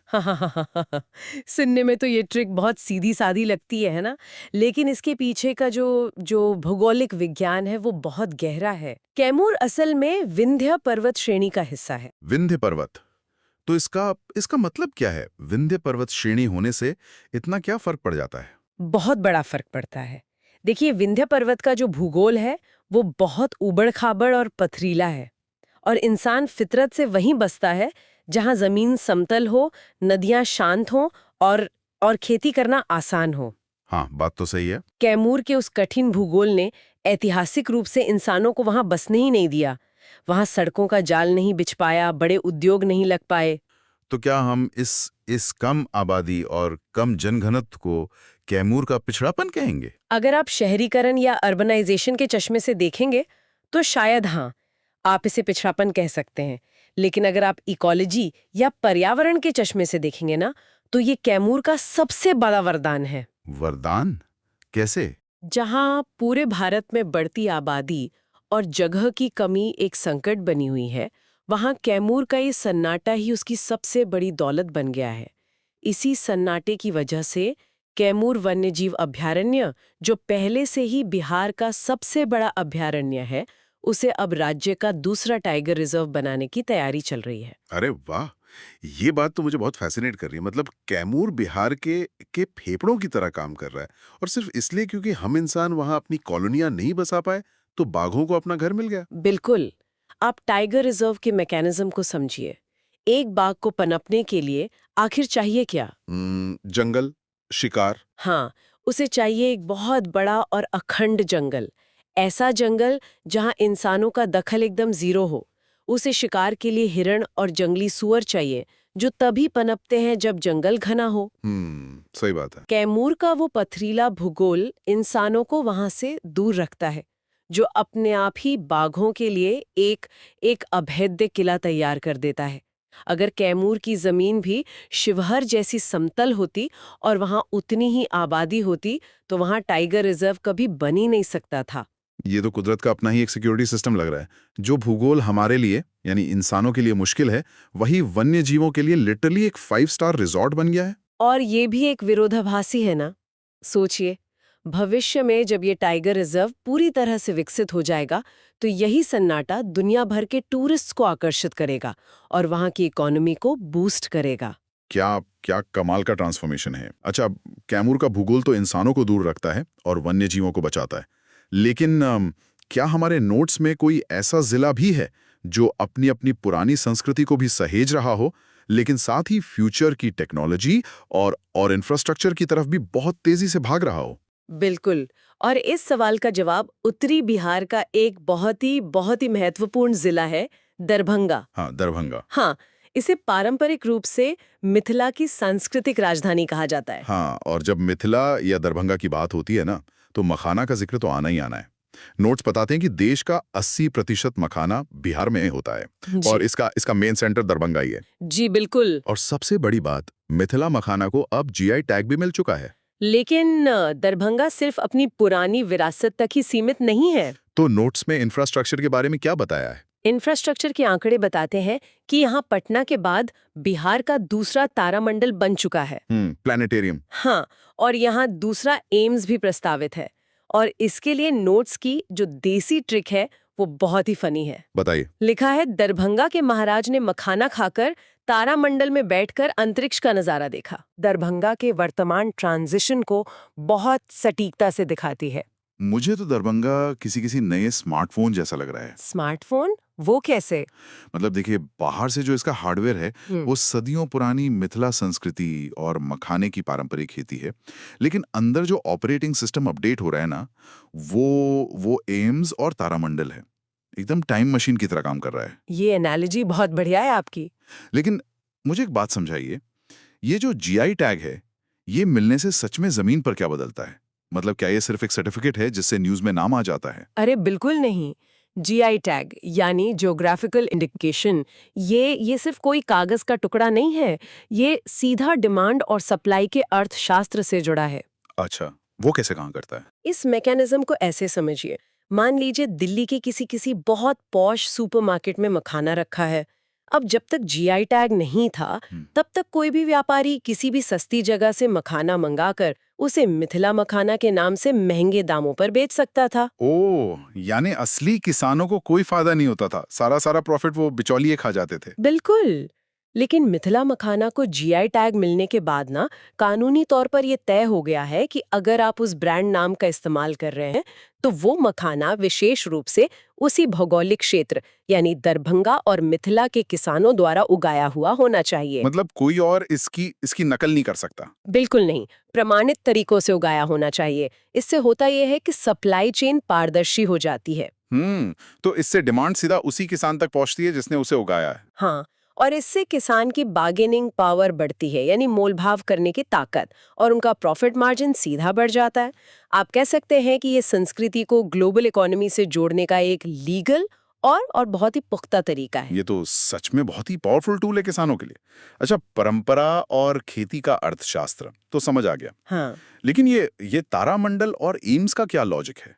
मतलब एक सांस्कृतिक शहर में अचानक से इतने बड़े मेडिकल और साइंटिफिक इंफ्रास्ट्रक्चर के आने से क्या असर पड़ेगा? देखिए, जब आप किसी शहर में एम्स जैसा संस्थान बनाते हैं ना, तो आप सिर्फ एक अस्पताल नहीं बना रहे होते हैं, आप पूरी की पूरी एक माइक्रो इकोनॉमी खड़ी कर रहे होते हैं। Micro economy? हाँ, एक एम्स के आसपास हजारों कर्मचारियों के लिए घर बनते हैं, ढेरों फार्मेसियां खुलती हैं, मेडिकल इंस्ट्रूमेंट्स की दुकानें आती हैं, मरीजों के रिश्तेदारों के लिए होटल्स और ट्रांसपोर्टेशन का बिजनेस भी तो खड़ा होता होगा। बिल्कुल, ये उस पूरे क्षेत्र को एक मेडिकल टूरिज्म हब में बदल देता है। और जब आप वहाँ तारामंडल बनाते हैं तो आप अगली पीढ़ी के अंदर एक साइंटिफिक टेम्पर यानी वैज्ञानिक सोच विकसित कर रहे होते हैं। क्या बात है! दरभंगा का ये मॉडल ना बहुत खास है। ये अपनी जड़ों को काटे बिना यानी मखाना और संस्कृति को छोड़े बिना अपनी शाखाओं को आसमान की तरफ फैला रहा है। ये तो सच में किसी भी शहर के डेवलपमेंट के लिए एक आइडियल मॉडल है। तो अगर हम आज की इस पूरी चर्चा को समेटें तो एक बात तो बहुत साफ हो जाती है। क्या? जब हमने शुरुआत की थी तो ये बस कुछ पन्नों के स्टडी नोट्स लग रहे थे। ऐसा लग रहा था कि बस एग्जाम के लिए कुछ फैक्ट्स रटने हैं। लेकिन अब आप देख सकते हैं कि हर एक फैक्ट के पीछे एक पूरा का पूरा सिस्टम काम कर रहा है। बिल्कुल। मतलब जमुई के करमटिया में जो 44% सोना है वो इसलिए बचा हुआ है क्योंकि प्रकृति ने उसे इंसानों से दूर सुरक्षित रखा था। हाँ, और पूर्णिया के जूट के खेतों ने हमें ये सिखाया कि कैसे एक एक नकदी फसल भी शिक्षा और तरक्की के लिए एक श्राप बन सकती है। सही बात है। और कैमूर के सन्नाटे ने हमें दिखाया कि जो हमारे लिए पिछड़ापन है ना, वो बाघों के लिए और पर्यावरण के लिए एक वरदान है, एक सुरक्षित इकोसिस्टम है। और अंत में दरभंगा ने साबित कर दिया कि जीआई टैग और इंफ्रास्ट्रक्चर के सही इस्तेमाल से कैसे कोई शहर अपनी परंपरा और अपना भविष्य दोनों को एक साथ जी सकता है। और यही तो एक डीप डाइव का असली मकसद होता है ना। किसी भी राज्य या क्षेत्र का जो असली चरित्र है वो कभी भी सिर्फ सतह पर नहीं दिखता। बिल्कुल सही कहा आपने। आपको उसके भूगोल, उसकी अर्थव्यवस्था और बहुत दिलचस्प है। तो बिना देर किए शुरू करते हैं। हम आज शिवहर, सीतामढ़ी, सारण और पूर्वी चंपारण के रहस्यों को डीकोड करेंगे और देखेंगे कि कैसे इतिहास की हड्डियां, आजादी के बीज और आज के विशाल प्रोजेक्ट्स आपस में जुड़े हुए हैं। बिल्कुल, हमारा उद्देश्य सिर्फ रटना नहीं है, बल्कि इन तथ्यों के पीछे के क्यों को समझना है। अच्छा, तो सबसे पहले बात करते हैं तिरहुत प्रमंडल के शिवहर जिले की। स्लाइड में इसके लिए एक बड़ा ही मजेदार नाम इस्तेमाल हुआ है, सबसे छोटा पैकेट, सबसे बड़ा धमाका। हाँ, और ये नाम इसके भूगोल पर एकदम सटीक बैठता है। क्षेत्रफल के हिसाब से देखें तो ये पूरे बिहार का सबसे छोटा जिला है, मतलब केवल 349 वर्ग किलोमीटर। लेकिन, और यहाँ एक बड़ा लेकिन है, जो तस्वीर इस स्लाइड में दी गई है वो एक बहुत भारी आंकड़ा दिखाती है। 2011 की जनगणना वाला आंकड़ा है ना? हाँ बिल्कुल। पूरे भारत में इसका जनघनत्व यानी पॉपुलेशन डेंसिटी सबसे ज्यादा है। 1 वर्ग किलोमीटर के दायरे में 1880 लोग रहते हैं। मुझे यहाँ एक विरोधाभास नजर आ रहा है। कैसा विरोधाभास? मतलब अगर जगह इतनी कम है और भीड़ इतनी ज्यादा तो ये घनत्व इतने खतरनाक स्तर तक पहुंचा ही क्यों? यही तो भूगोल का सबसे बड़ा ट्रैप है। इसे समझना बहुत जरूरी है। जब हम जनघनत्व की बात करते हैं तो अक्सर हमारे दिमाग में दिल्ली या मुंबई की तस्वीर आती है, जहां बड़ी इमारतें हैं, नौकरियां हैं। बिल्कुल, लेकिन शिवहर का मामला एकदम उल्टा है। ये पूरी तरह से एक कृषि प्रधान क्षेत्र है।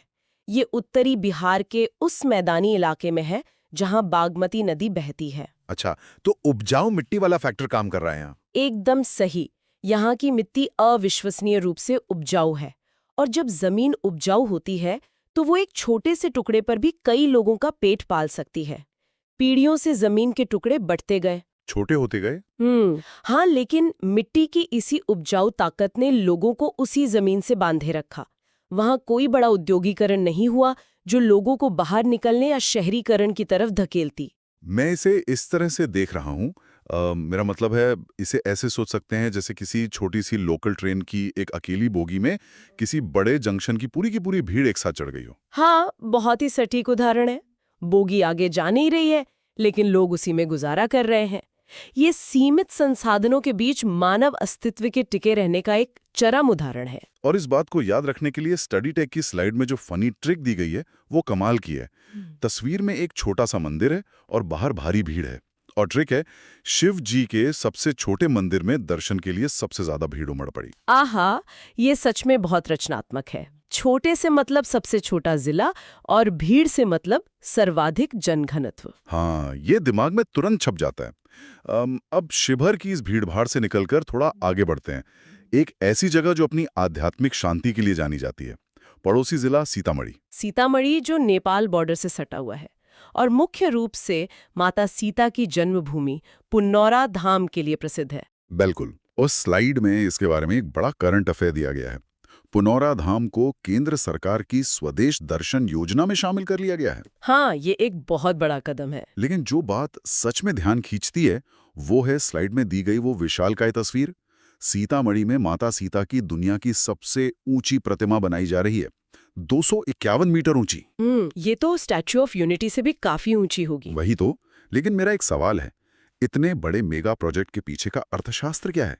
क्या ये सिर्फ आस्था का मामला है? देखिए, अगर हम इसे सिर्फ धर्म या आस्था के चश्मे से देखेंगे तो हम पूरी तस्वीर मिस कर देंगे। अच्छा, तो इसके पीछे का असली खेल क्या है? मेरी नजर में कोई भी 251 मीटर ऊंची संरचना सिर्फ एक मूर्ति नहीं होती, वो एक इकोनॉमिक इंजन होती है। मतलब एक तरह से अर्थव्यवस्था को चलाने वाली मशीन। बिल्कुल। जब स्वदेश दर्शन योजना के तहत इतना बड़ा प्रोजेक्ट किसी टियर 2 या टियर 3 शहर में आता है तो वो अपने साथ क्या-क्या लाता है? भारी भरकम क्रेन, हजारों इंजीनियर, सड़कों का चौड़ीकरण, नए होटल, ट्रांसपोर्टेशन। हाँ, समझ रहा हूँ। हाँ, और स्थानीय कारीगरों के लिए रोजगार का एक अंतहीन सिलसिला। इसे सांस्कृतिक पर्यटन या कल्चरल टूरिज्म कहा जाता है। मतलब आस्था यहाँ एक उत्प्रेरक या कह लें कैटलिस्ट का काम कर रही है, जो विकास को गति दे रही है। एकदम से। सीतामढ़ी ऐतिहासिक रूप से एक कृषि क्षेत्र रहा है, लेकिन ये प्रोजेक्ट उस पूरे जिले को वैश्विक पर्यटन के नक्शे पर ला खड़ा करेगा। और इसके लिए स्लाइड में जो ट्रिक दी गई है वो बहुत ही सिंपल और फनी है। तस्वीर में माता सीता की विशाल मूर्ति है और नीचे लिखा है, सीतामढ़ी के पुनौरा धाम में दुनिया की सबसे ऊंची प्रतिमा बनाकर माता सीता का स्वागत किया गया। इस एक वाक्य में प्राचीन आस्था और आधुनिक मेगा प्रोजेक्ट दोनों कवर हो जाते हैं। बिल्कुल। तो सीतामढ़ी में हम आज एक आधुनिक महासंरचना खड़ी कर रहे हैं, लेकिन अगर हम जड़ों की बात करें, मतलब अगर इतिहास में बहुत पीछे जाएं, सीधा पाषाण काल में, तो हमारी अगली स्लाइड हमें ले जाती है सारण जिले की तरफ। सारण, जिसे छपरा भी कहा जाता है, गंगा और घाघरा नदी के संगम पर बसा हुआ, ये भौगोलिक स्थिति बहुत महत्वपूर्ण है। और यहाँ की स्लाइड में जो तस्वीर है ना, वो सच में चौंकाती है। एक तरफ हड्डियों के औजार हैं और दूसरी तरफ ट्रेन के भारी भरकम पहिए। हाँ, ये चिरांद का संदर्भ है। चिरांद पूरे बिहार का सबसे महत्वपूर्ण नवपाषाणकालीन यानी नियोलिथिक स्थल है। और सबसे अजीब बात यह है कि वहां भारी मात्रा में पत्थर नहीं, बल्कि हिरण के सींग से बने औजार मिले हैं। 4000 साल पुरानी हड्डियां। और आज उसी सारण के बेला में रेल पहिया कारखाना है, जहां भारतीय रेलवे के भारी पहिए बनते हैं। हाँ, तो क्या ये दिलचस्प नहीं है कि जो जगह हजारों साल पहले हिरण की हड्डियों से औजार बनाने का इनोवेशन हब थी, आज वही जगह इतने बड़े औद्योगिक कारखाने का केंद्र है? हाँ, यही बात तो मानव सभ्यता के विकास को समझाती है। सभ्यता कैसे विकसित होती है, ये जानना बहुत रोचक है। सबसे पहले चिरांद की बात करते हैं। हिरण के सींग ही क्यों?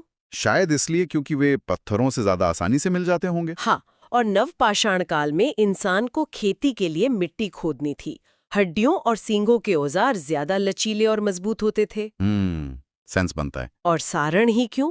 क्योंकि गंगा और घाघरा का संगम जानवरों को पानी पीने के लिए आकर्षित करता था, तो वे आसानी से शिकार बनते थे या उनके गिरे हुए सींग मिल जाते थे। अच्छा, तो वो उस समय का एक तरह का रिसोर्स हब था। बिल्कुल।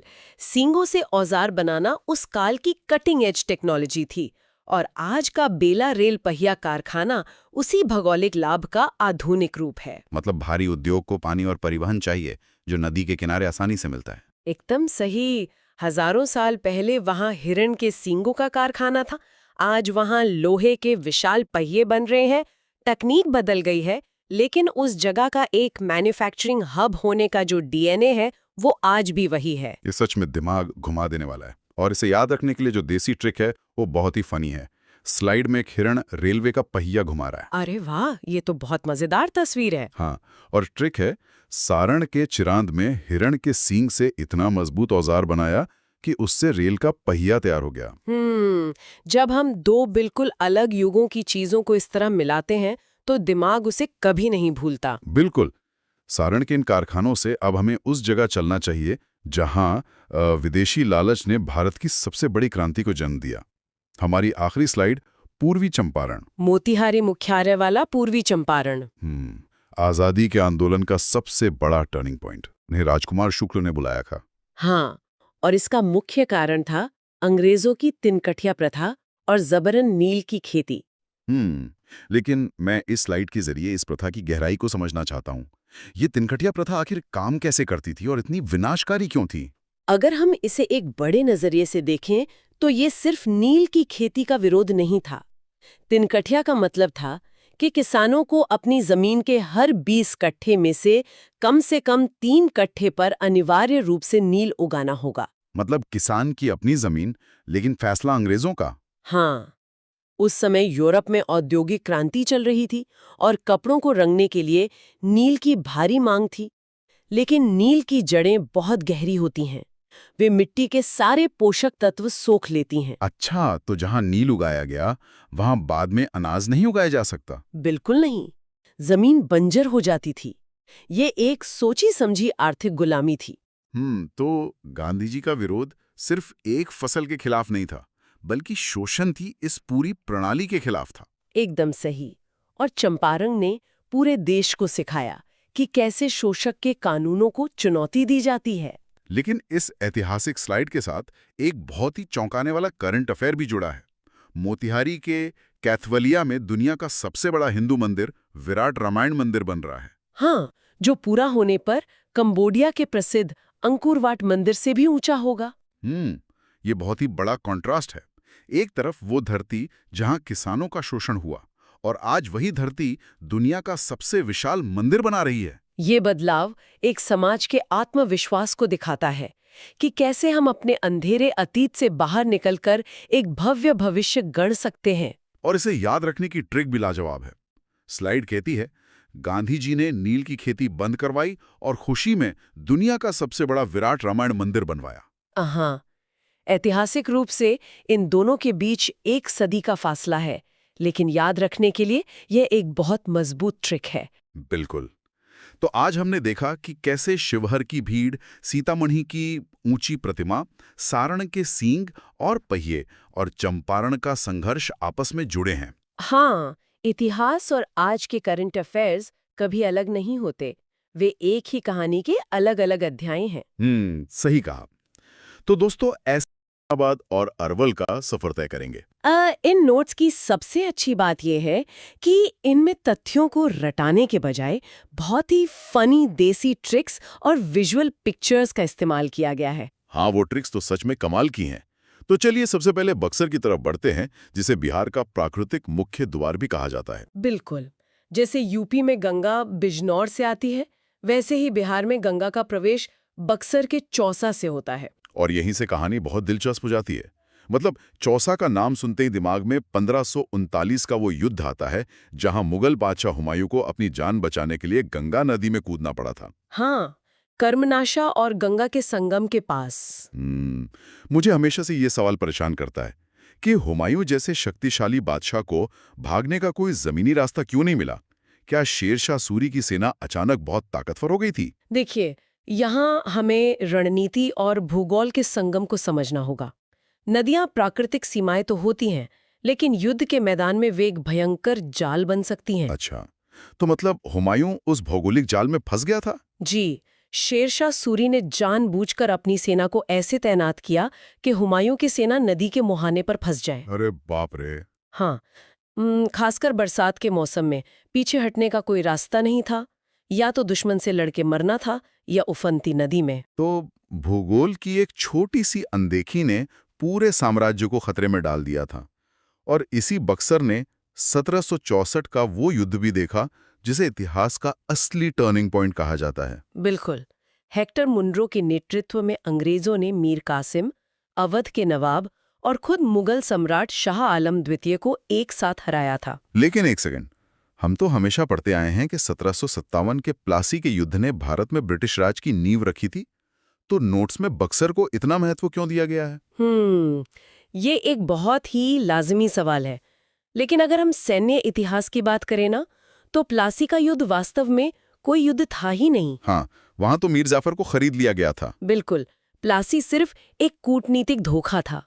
लेकिन बक्सर का युद्ध आमने सामने की खूनी लड़ाई थी, जहां मुनरो ने एक विशाल संयुक्त भारतीय सेना को अपनी छोटी और अनुशासित टुकड़ी से हरा दिया था। मतलब बक्सर ने अंग्रेजों को सच में एक अजेय राजनीतिक ताकत बना दिया था। और इस भारी भरकम युद्ध को याद रखने की जो देसी ट्रिक इन स्लाइड्स में है, वो बहुत ही फनी है। हाँ, वो ट्रिक तो सच में किसी को भी हंसा हंसा कर लोटपोट कर सकती है। इसमें एक बहुत ही मजेदार पिक्चर के साथ लिखा है कि बक्सर में गंगा नदी के किनारे हेक्टर मुनरो ने मीर कासिम को चौसा आम खिलाकर युद्ध में हरा दिया। ये सुनने में थोड़ा बेतुका लगता है, लेकिन मनोवैज्ञानिक रूप से ये बहुत काम करता है। हाँ ना, जरा सोचिए, मैदान में तोपें चल रही हैं, सैनिक लड़ रहे हैं और मुनरो आराम से बैठकर आम खिला रहा है। इसी को मेमोनिक्स का विज्ञान कहते हैं। हमारा दिमाग उबाऊ तथ्यों को भूल जाता है, लेकिन ऐसी अजीब और विजुअल छवियों को तुरंत पकड़ लेता है। बिल्कुल, और परीक्षा के भारी दबाव में मुनरो का आम खिलाना तुरंत याद आ जाएगा। खैर, अब बक्सर से आगे बढ़ते हैं और पड़ोसी जिले भोजपुर चलते हैं, जिसका मुख्यालय आरा है। भोजपुर की मिट्टी की तो बात ही अलग है। यहाँ 1857 की क्रांति में ब्रिटिश सत्ता को सबसे भयंकर चुनौती मिली थी। और वो चुनौती किसी जवान सेनापति ने नहीं, बल्कि 80 साल के जमींदार वीर कुंवर सिंह ने दी थी। ये तथ्य तो दिमाग चकरा देने वाला है। बिल्कुल, जिस उम्र में लोग मान लेते हैं कि जीवन का सक्रिय हिस्सा खत्म हो गया, वहां वो घोड़े पर सवार होकर पूरे बिहार के विद्रोह का नेतृत्व कर रहे थे। लेकिन एक 80 साल का शरीर आधुनिक ब्रिटिश तोपखाने का सामना कैसे कर सकता है? यही तो उनकी रणनीति की सबसे बड़ी खासियत थी। उन्हें स्थानीय भूगोल और जंगलों के चप्पे-चप्पे की जानकारी थी और उन्होंने छापामार युद्ध नीति अपनाई। अच्छा, मतलब वो अचानक हमला करते और फिर घने जंगलों में गायब हो जाते। हाँ, और भारी तोपों के साथ ब्रिटिश सेना उनका पीछा नहीं कर पाती थी। वो अंत तक आजाद रहे। क्या बात है। लेकिन क्रांति सिर्फ हथियारों से तो नहीं लड़ी जाती ना। नोट्स में एक और सांस्कृतिक नाम का बहुत जिक्र है, भिखारी ठाकुर, जिन्हें भोजपुरी का शेक्सपियर कहा जाता है। सबसे पहले वहां की भाषा और संस्कृति को कुचलती है। सही कहा। तो ऐसे में भिखारी ठाकुर की कला एक तरह का सांस्कृतिक प्रतिरोध थी। बिल्कुल, उनके नाटक और गीत लोगों की पहचान और अस्मिता को बचाए रखने के हथियार बन गए थे। मतलब वीर कुंवर सिंह ने जमीन आजाद रखी और भिखारी ठाकुर ने समाज की आत्मा को झुकने नहीं दिया। और इसे याद रखने की ट्रिक भी कमाल की है। हाँ, वो आरा मशीन वाली हिंसक ट्रिक। बिल्कुल, ट्रिक है कि 1857 की क्रांति में वीर कुंवर सिंह ने अंग्रेजों को आरा मशीन से काट डाला। आरा मुख्यालय और आरा मशीन का क्या हिंसक लेकिन सटीक जोड़ है।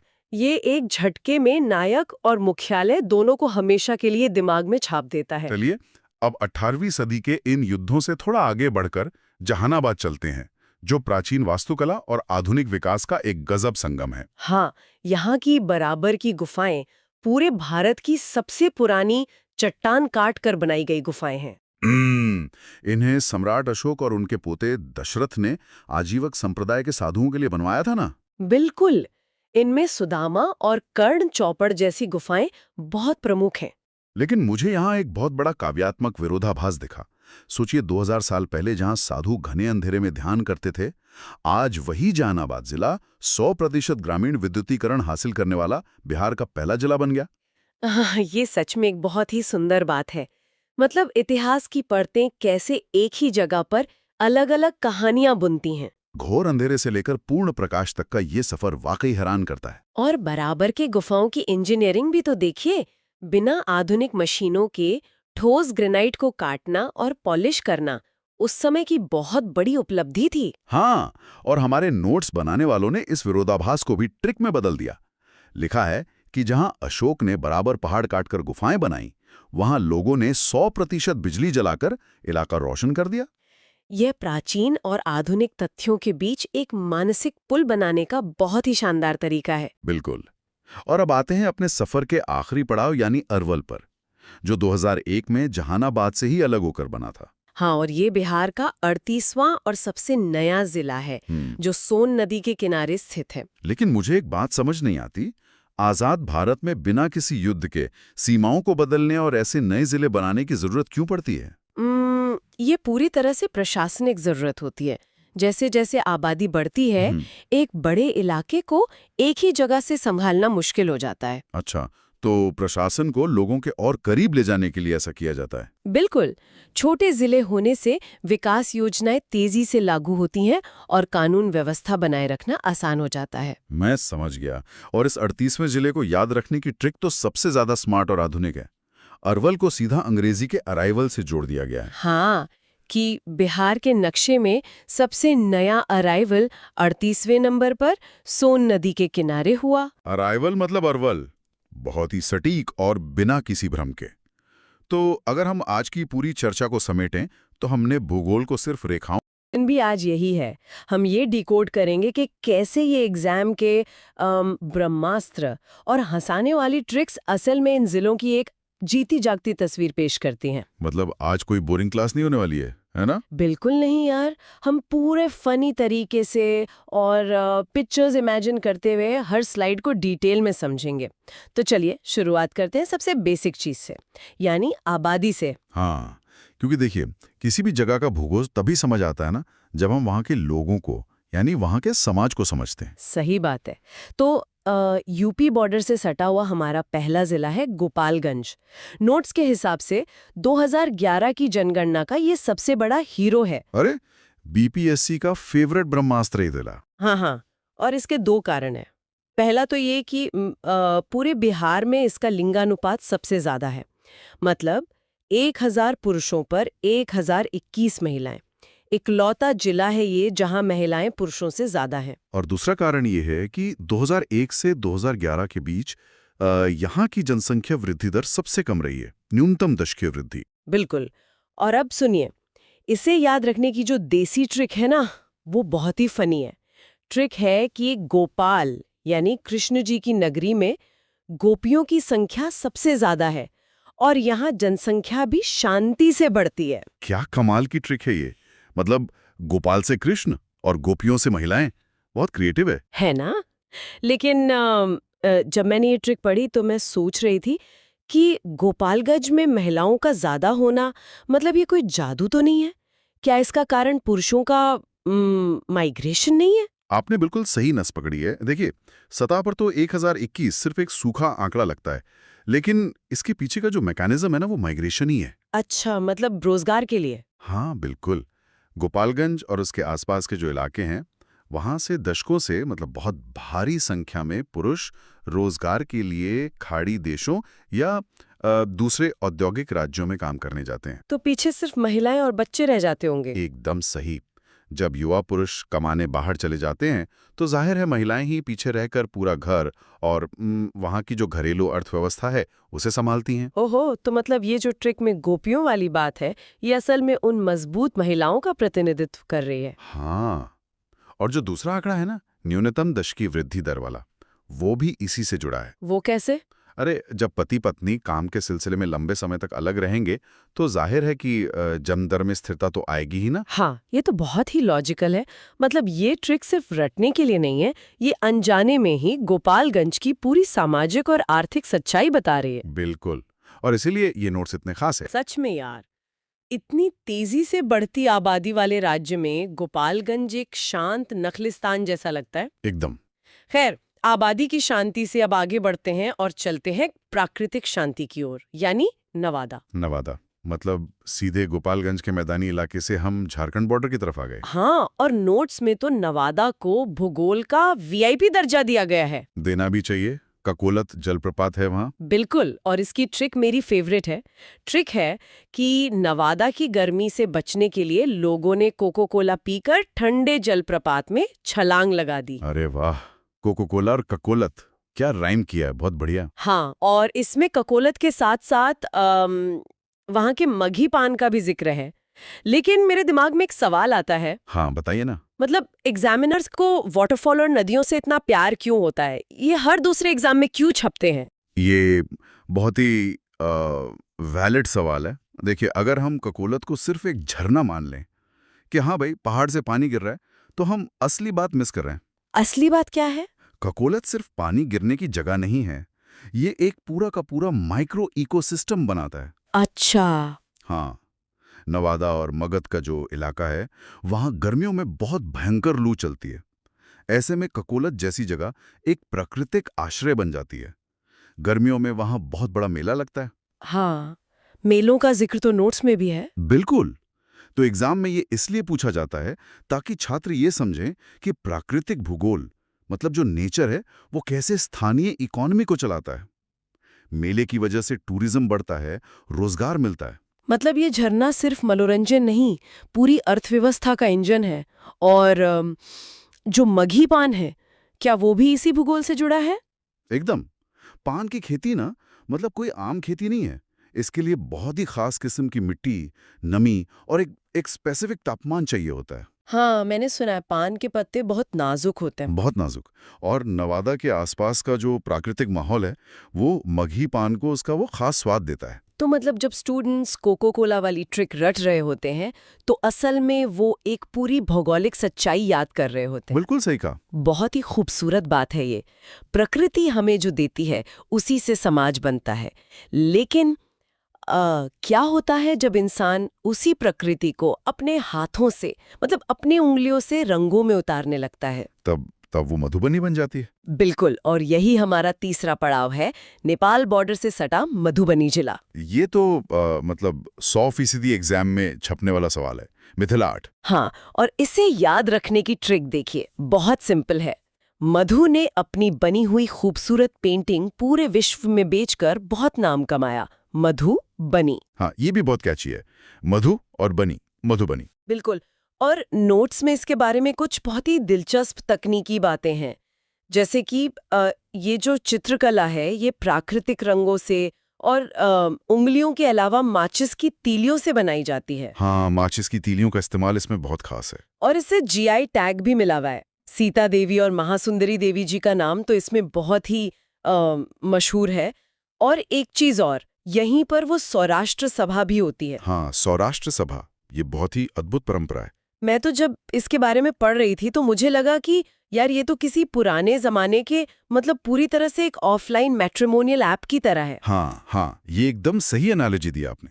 बिना किसी इंटरनेट के हजारों लोग एक मैदान में जमा होते हैं और पारिवारिक बैकग्राउंड देखकर रिश्ते तय करते हैं। बिल्कुल।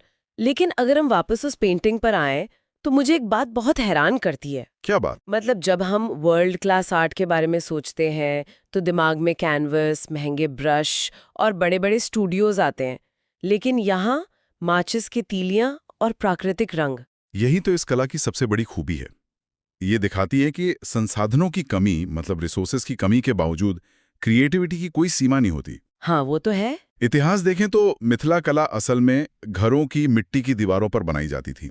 मतलब जब कोई त्योहार होता या शादी होती तो महिलाएं दीवारों पर भित्ति चित्र बनाती थी। अच्छा, तो ये शुरू में दीवारों पर होती थी? बिल्कुल।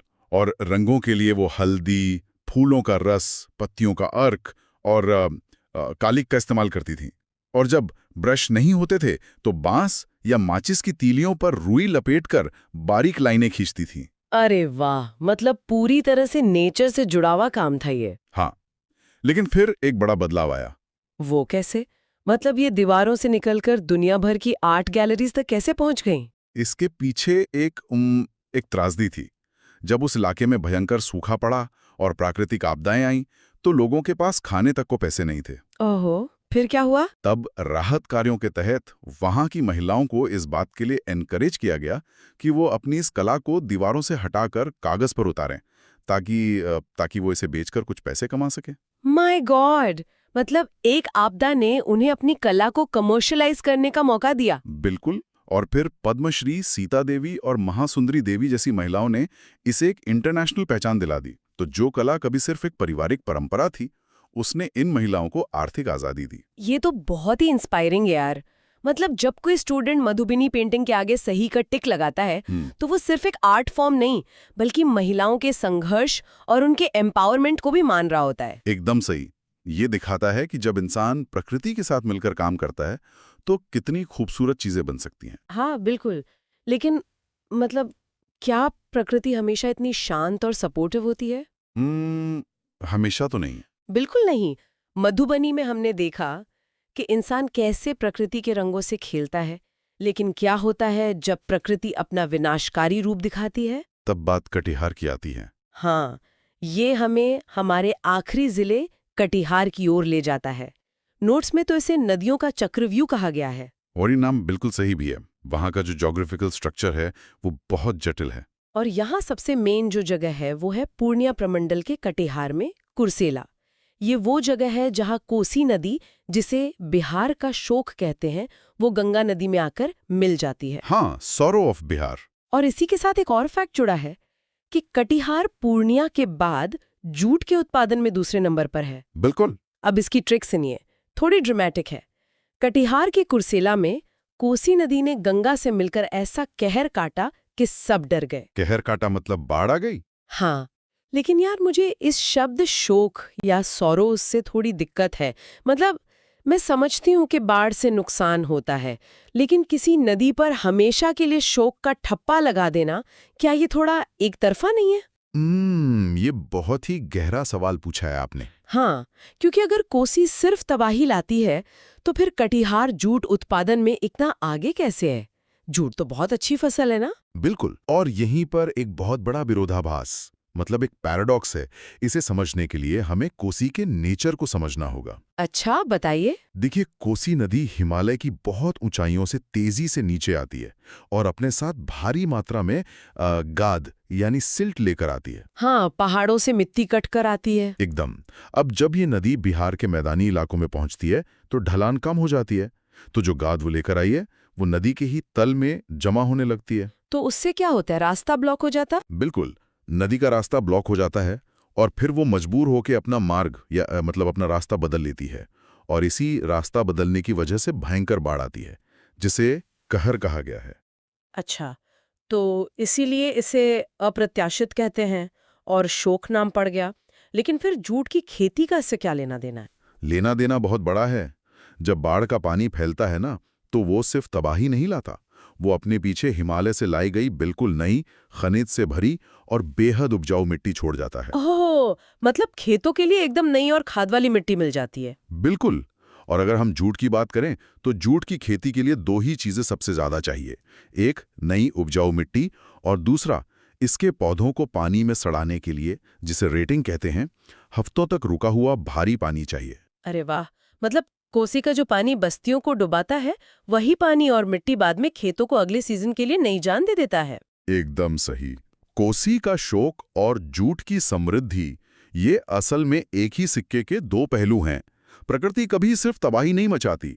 बिहार का शोक सिर्फ इंसानी नजरिया है जो सिर्फ आज का नुकसान देखता है, लेकिन जूट का उत्पादन उसी कहर का पॉजिटिव साइड है। सच में यार, आज के इस पूरे डिस्कशन को देखने के बाद एक बात तो साफ हो गई है। मतलब ये जो एग्जाम पास करने वाली आसान और हंसाने वाली देसी ट्रिक्स है ना, ये असल में बिहार के कितने अलग अलग चेहरों को सामने ला रही हैं। बिल्कुल। हमने शुरुआत की थी गोपालगंज से, जहां हमने समझा कि 1021 के लिंगानुपात के पीछे असल में लोगों का रोजगार के लिए पलायन जुड़ा है। फिर हम नवादा गए, जहां कोको कोला वाली ट्रिक ने बताया कि कैसे ककोलत झरना एक पूरी लोकल इकोनॉमी चलाता है। हाँ, और उसके बाद मधुबनी, जहां हमने देखा कि कैसे माचिस की तीलियों जैसे सीमित संसाधनों से वहां की महिलाओं ने अपनी कला को दुनिया भर में मशहूर कर दिया। बिल्कुल। और आखिर में कटिहार के कुर्सेला ने तो आंखें ही खोल दी कि प्रकृति का कहर और खेती की समृद्धि, ये दोनों एक दूसरे से गुंथे हुए हैं। कोसी का शोक जूट के लिए वरदान है। एकदम। ये चारों जिले मिलकर एक ऐसी कहानी बनाते हैं जो किसी भी रूखे सिलेबस से बहुत बहुत गहरी है। लेकिन इन सब पर बात करने के बाद मेरे मन में करना। हाँ, और ये कोई आम नोट्स नहीं है। इनमें बिहार के 4 जिलों को याद रखने के लिए ना बड़ी मजेदार देसी ट्रिक्स दी गई हैं। मतलब एकदम पिक्चर्स और फनी ट्रिक्स के साथ। तो बांका, सिवान, शेखपुरा और सहरसा के इतिहास और भूगोल को याद करने के ये शॉर्टकट्स हैं। पर हमारा मकसद सिर्फ ट्रिक्स रटना नहीं है, हम समझेंगे कि ये आंशिक जानकारियां कैसे एक राज्य की पूरी तस्वीर पेश करती हैं। बिल्कुल।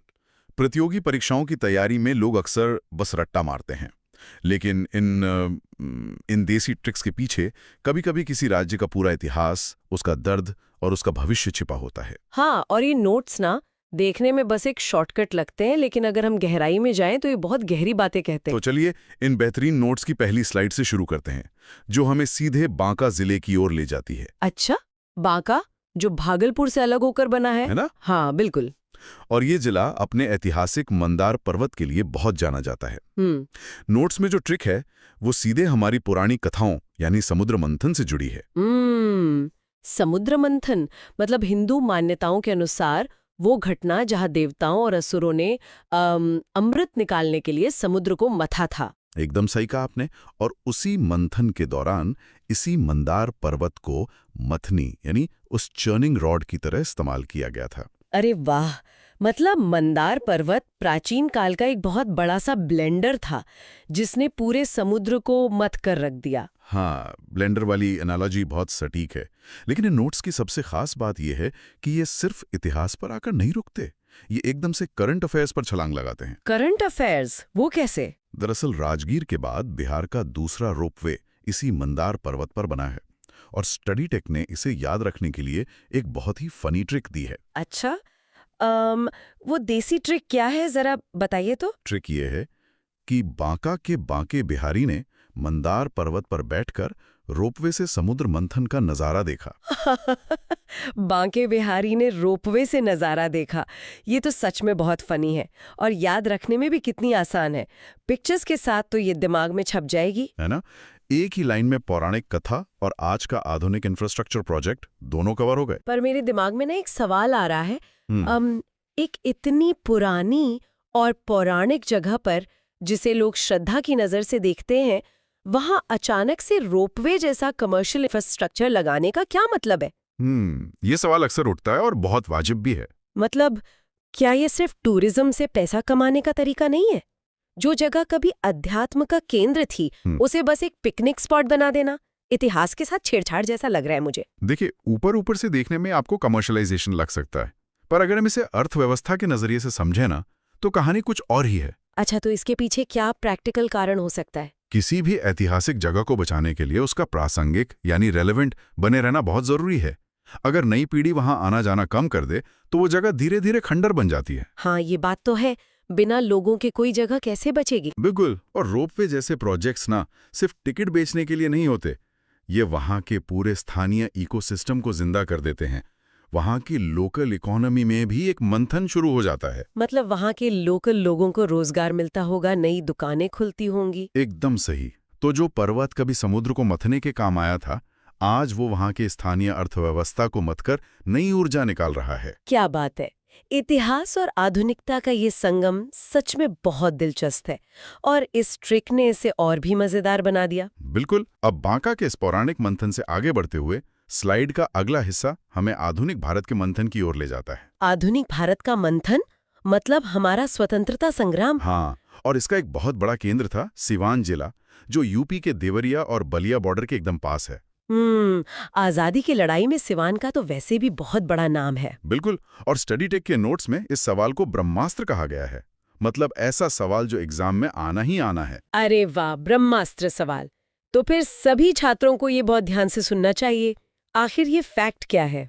फैक्ट ये है कि सिवान का जीरादेई गांव भारत के पहले राष्ट्रपति और देशरत्न डॉक्टर राजेंद्र प्रसाद की जन्मभूमि है। ओ, राजेंद्र बाबू का जन्म स्थान।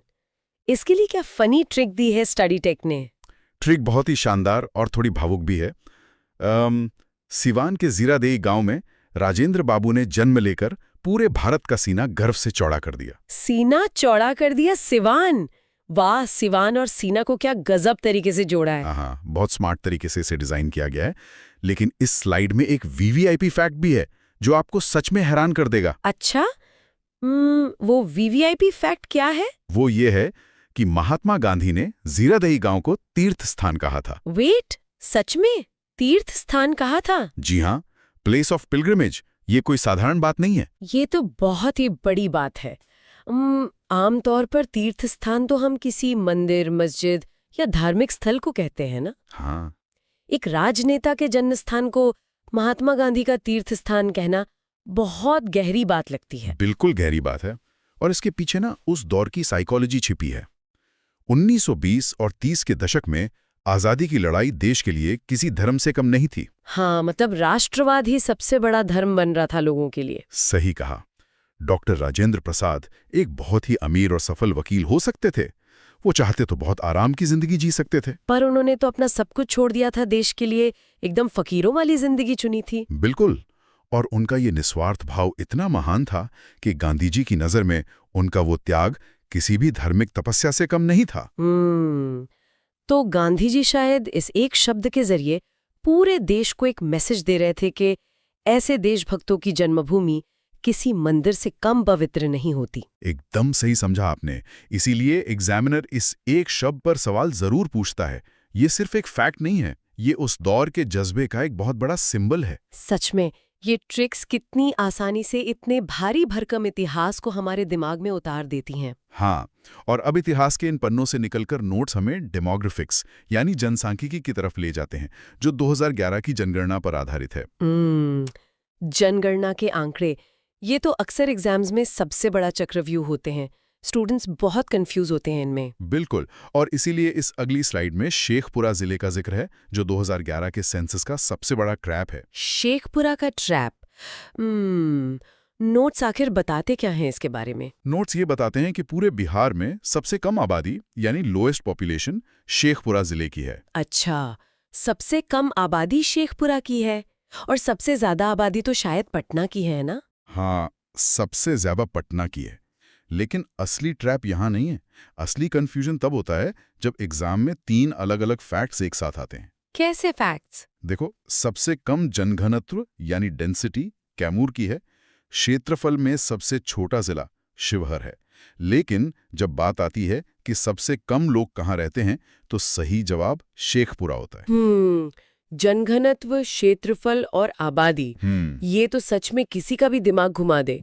एग्जाम के प्रेशर में तो लोग पक्का इन तीनों को मिक्स कर देते होंगे। और एक एग्जामिनर इसी बारीक अंतर का फायदा उठाकर छात्रों को फंसाता है। इसे समझने के लिए ना मेरे दिमाग में एक ओरिजिनल उदाहरण आ रहा है। हाँ, बताइए ना, क्या उदाहरण है? देखो, जैसे एक छोटी कार है और एक खाली बस है। शिवहर जो है वो एक छोटी कार की तरह है, मतलब उसका इलाका या क्षेत्रफल सबसे कम है, जगह सबसे कम है। हाँ, बिल्कुल सही एनालॉजी है। और बाकी दोनों? कैमूर ऐसा है जैसे एक बहुत बड़ा मैदान हो, लेकिन वहां गिने चुने लोग बहुत दूर दूर खड़े हों, मतलब जनघनत्व बहुत कम है। बहुत बढ़िया। और शेखपुरा? और शेखपुरा वो एक बड़ी सी खाली बस की तरह है। जगह भले ही कितनी भी हो, लेकिन अगर कुल मिलाकर सिर गिने जाएं तो सबसे कम लोग उसी बस में बैठे हैं। हाँ, ये कार और बस वाला उदाहरण तो बहुत ही सटीक है। इससे कॉग्निटिव क्लैरिटी एकदम आ जाती है। लेकिन फिर भी एग्जाम के स्ट्रेस में नंबर्स याद रखना मुश्किल होता है। स्टडी टेक ने इसके लिए क्या फनी ट्रिक बनाई है? उन्होंने जो ट्रिक दी है ना, वो तो आपका दिमाग एकदम सेट कर देगी। ट्रिक है, शेख लोग इतने अमीर होते हैं कि वो बहुत कम संख्या में पाए जाते हैं। अरे गजब! शेख लोग कम संख्या में पाए जाते हैं, मतलब शेख से शेखपुरा और कम संख्या से सबसे कम आबादी। ये तो कोई जिंदगी भर नहीं भूलेगा। है ना मजेदार? ये ट्रिक्स इसी कंफ्यूजन को दूर करने का एक बहुत ही स्मार्ट तरीका है। हमारे दिमाग को नीरस आंकड़ों से ज्यादा चुटकुले जल्दी याद रहते हैं। बिल्कुल। और स्टडी टेक ने इमेजेस के साथ इसे जिस फनी तरीके से समझाया है, वो सच में कमाल है। लेकिन जब हम नंबर्स और डेटा की बात कर ही रहे हैं, तो नोट्स की जो आखिरी स्लाइड है वो थोड़ी गंभीर है। वो हमें एक ऐसी जगह ले जाती है जहां डेटा सिर्फ नंबर नहीं, एक सामाजिक त्रासदी है। अच्छा, वो किस बारे में है? वो सहरसा जिले के बारे में है, जो कोसी प्रमंडल का हिस्सा है। और ये एक और बहुत बड़ा ब्रह्मास्त्र ट्रैप है। सहरसा में ऐसा क्या खास फैक्ट है जो ब्रह्मास्त्र बन गया? फैक्ट यह है कि पूरे बिहार में महिलाओं की साक्षरता दर यानी फीमेल लिटरेसी रेट सबसे कम सहरसा में है, मात्र 41.68%। ओहो, सिर्फ 41%? ये तो बहुत कम है। पर इसमें ट्रैप वाली क्या बात है? ट्रैप ये है कि अगर सवाल पूछे कि ओवरऑल सबसे कम साक्षरता कहाँ है, तो जवाब पूर्णिया होता है। लेकिन अगर सवाल में महिला शब्द जुड़ जाए तो सही जवाब सहरसा हो जाता है। एकदम सही। महिला शब्द जुड़ते ही पूरा परिदृश्य बदल जाता है। और इसकी जो देसी ट्रिक है वो वहां के भूगोल से जुड़ी है। सहरसा का भूगोल? सहरसा तो शायद कोसी नदी के बाढ़ वाले इलाके के एकदम बीचों बीच बसा है ना? बिल्कुल। और इसी स्थिति को देखते हुए ट्रिक कुछ इस तरह बनाई गई है। कोसी नदी के बाढ़ के सहमे हुए माहौल में वहां की महिलाएं सबसे कम पढ़ पाईं।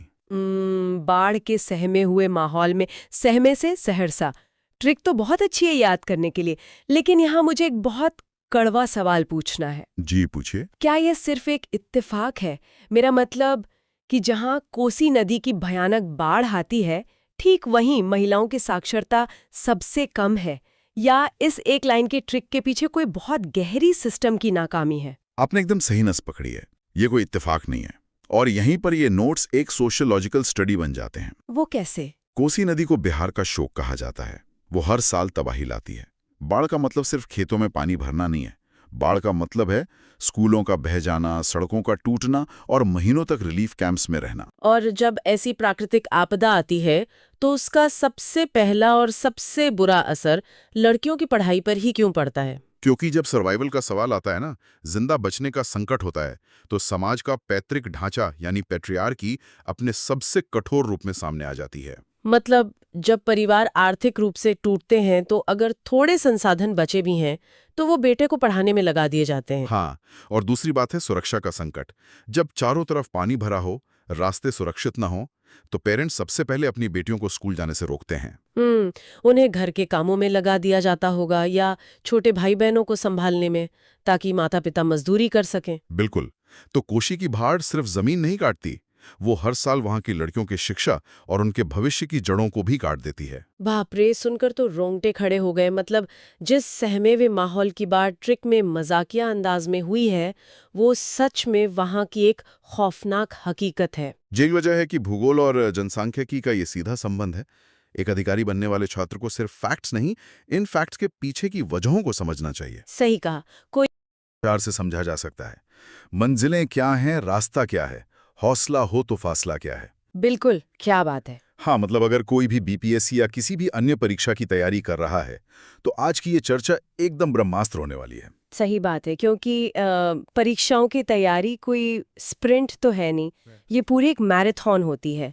और आज के इस डीप डाइव का जो मिशन है ना, वो इसी बात पर टिका है कि हम चीजों को गहराई से समझें।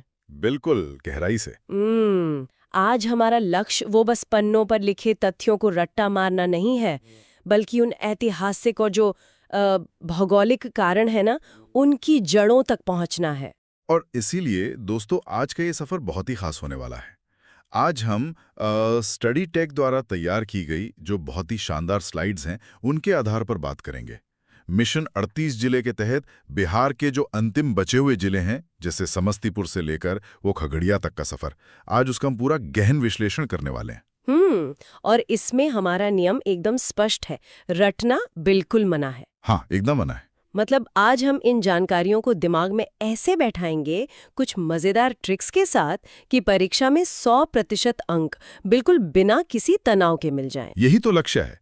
और हम ये भी समझेंगे कि क्यों कोई जिला कृषि में इतना आगे है, या फिर किसी जिले में वो जनसंख्या इतनी तेजी से क्यों बढ़ रही है। हर स्लाइड को हम एकदम विजुलाइज करके समझेंगे। जब हमें क्यों और कैसे समझ आ जाता है ना, तो तथ्य तो अपने आप ही याद हो जाते हैं। तो चलिए बिना किसी देरी के शुरू करते हैं। सबसे पहला पड़ाव है हमारा समस्तीपुर।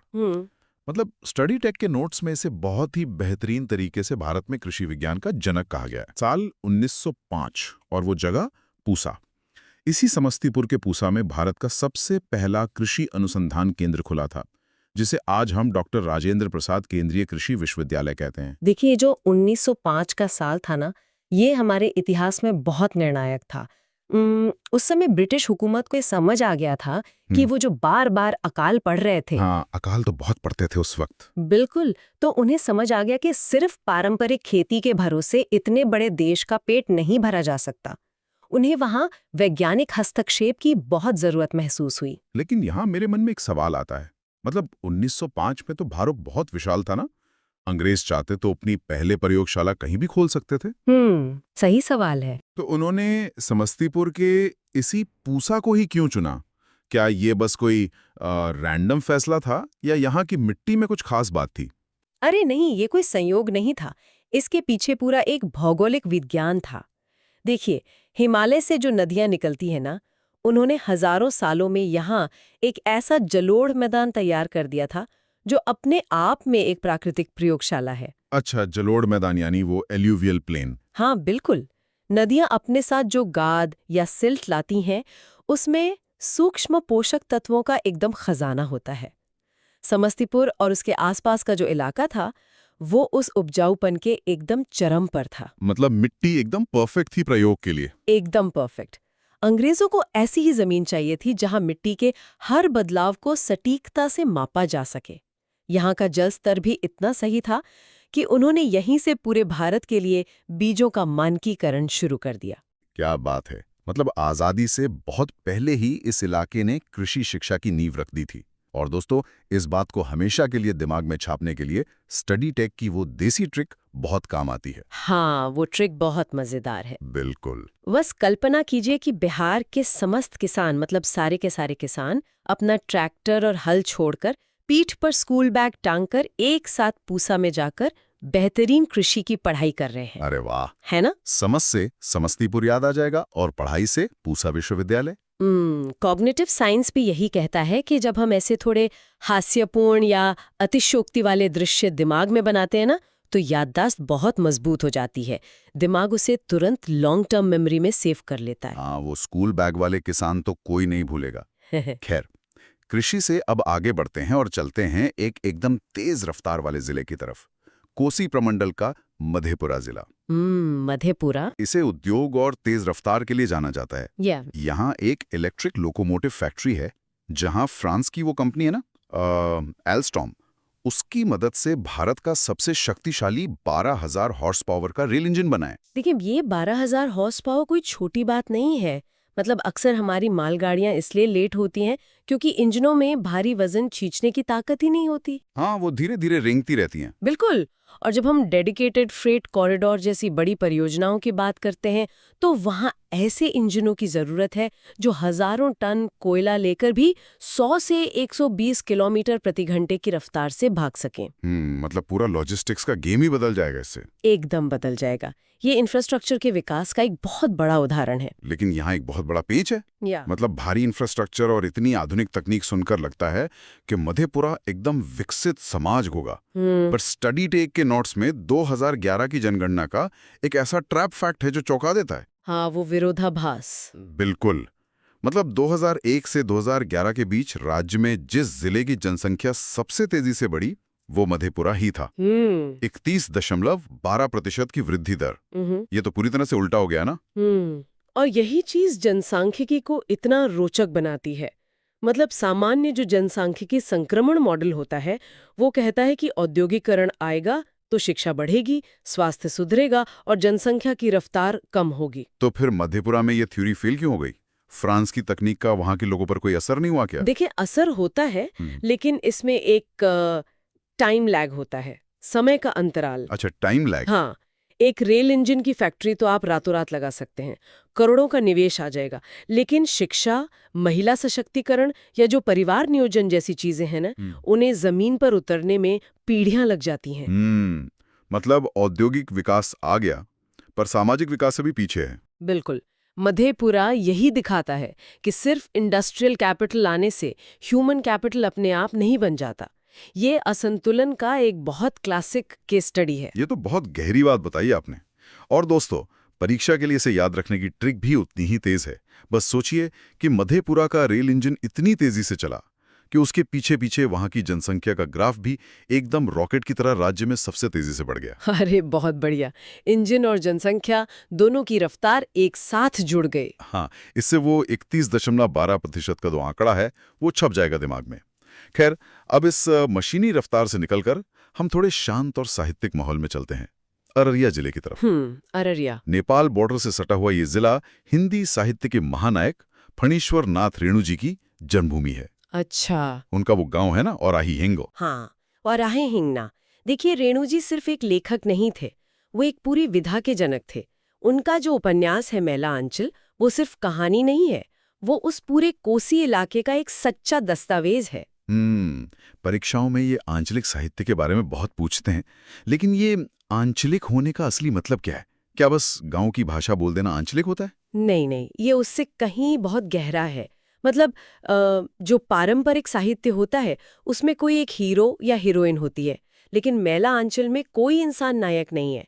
वो पूरा का पूरा क्षेत्र, वो जो अंचल है ना, वही हीरो है। अच्छा, मतलब पूरी वो जमीन ही मुख्य किरदार है। एकदम सही। रेणु जी ने अररिया की मिट्टी, वहाँ की बीमारियां जैसे वो मलेरिया और कालाजार, वहाँ के जातिगत समीकरण, सबको इतनी बारीकी से लिखा कि उस पूरे इलाके की आत्मा पन्नों पर आ गई। क्या बात है। और इसे याद करने की ट्रिक भी एकदम सेट है। बस कल्पना करें कि अररिया के बॉर्डर पे खूब धूल उड़ रही है और उसी धूल भरे मेले आंचल पर शांति से बैठकर रेणु जी अपनी वो शानदार किताब लिख रहे हैं। बहुत ही सुंदर विजुअलाइजेशन है ये। अररिया, मेला आंचल और रेणु जी तीनों एक साथ जुड़ गए। लेकिन अगर हम इसे एक बड़े संदर्भ में देखें तो एक तरफ अररिया है जो अपनी पुरानी मिट्टी और आंचलिक पहचान से जुड़ा है, और वहीं की इसके बगल में है सुपौल जिला, जहां हमें एकदम आधुनिकता दिख रही है। सुपौल का तो जो कंट्रास्ट है वो बहुत ही दिलचस्प है। हाँ, सुपौल जिसे बिहार का सबसे स्वच्छ जिला माना गया है, और वहां कोसी नदी पर 1.9 किलोमीटर लंबा कोसी महासेतु रेल पुल भी बना है। देखिए, अररिया हमें हमारी जड़ों से जोड़ता है और सुपौल उसी मिट्टी पर कंक्रीट और स्टील का ढांचा खड़ा करके सीधे प्रकृति को चुनौती दे रहा है। पर मैं ये सोच रहा था कि भारत में तो इससे भी लंबे लंबे पुल हैं, फिर इस 1.9 किलोमीटर वाले पुल की परीक्षाओं में इतनी चर्चा क्यों होती है? चर्चा इसलिए होती है क्योंकि ये पुल किस नदी पर बना है वो देखिए, कोसी नदी, जिसे बिहार का शोक कहा जाता है। हाँ, बाढ़ तो बहुत लाती है वो। सिर्फ बाढ़ नहीं, कोसी हिमालय से इतनी भारी मात्रा में गाद लेकर आती है कि वो खुद ही अपना रास्ता ब्लॉक कर देती है, और फिर हर साल वो अपना रास्ता बदल लेती है। अरे बाप रे, मतलब नदी अपनी जगह बदल रही है। बिल्कुल।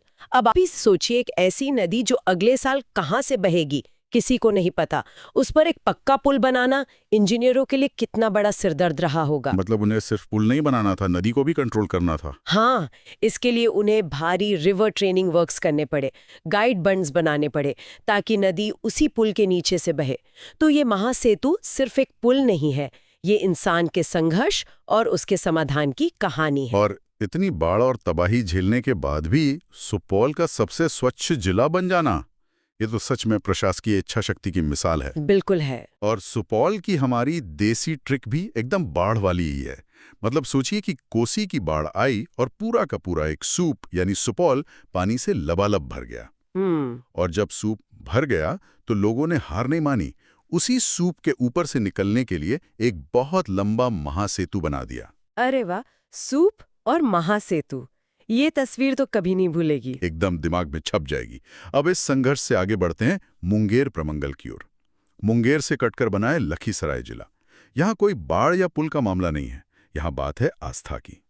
लखीसराय यहाँ का वीवीआईपी पर्यटन तथ्य है भगवान शिव का प्रसिद्ध इंद्रदमणेश्वर महादेव मंदिर, जिसे अशोक धाम भी कहते हैं। देखिए, हमारे देश में आस्था ही वो ताकत है जो ऐसे मुश्किल भूगोल वाली इलाकों में भी समाज को जोड़े रखती है। अशोक धाम का महत्व बहुत बड़ा है। हाँ, और सावन के महीने में यहाँ लाखों लोगों की भीड़ आती है, और यहीं से हमारी ट्रिक निकलती है। लाखों लोग यानी लखीसराय। लाखों लोग हर साल सावन में अशोक धाम जाकर शिवजी पर जल चढ़ाते हैं। ये तो बहुत आसान और सीधी ट्रिक है। हाँ, ये आस्था का सैलाब है।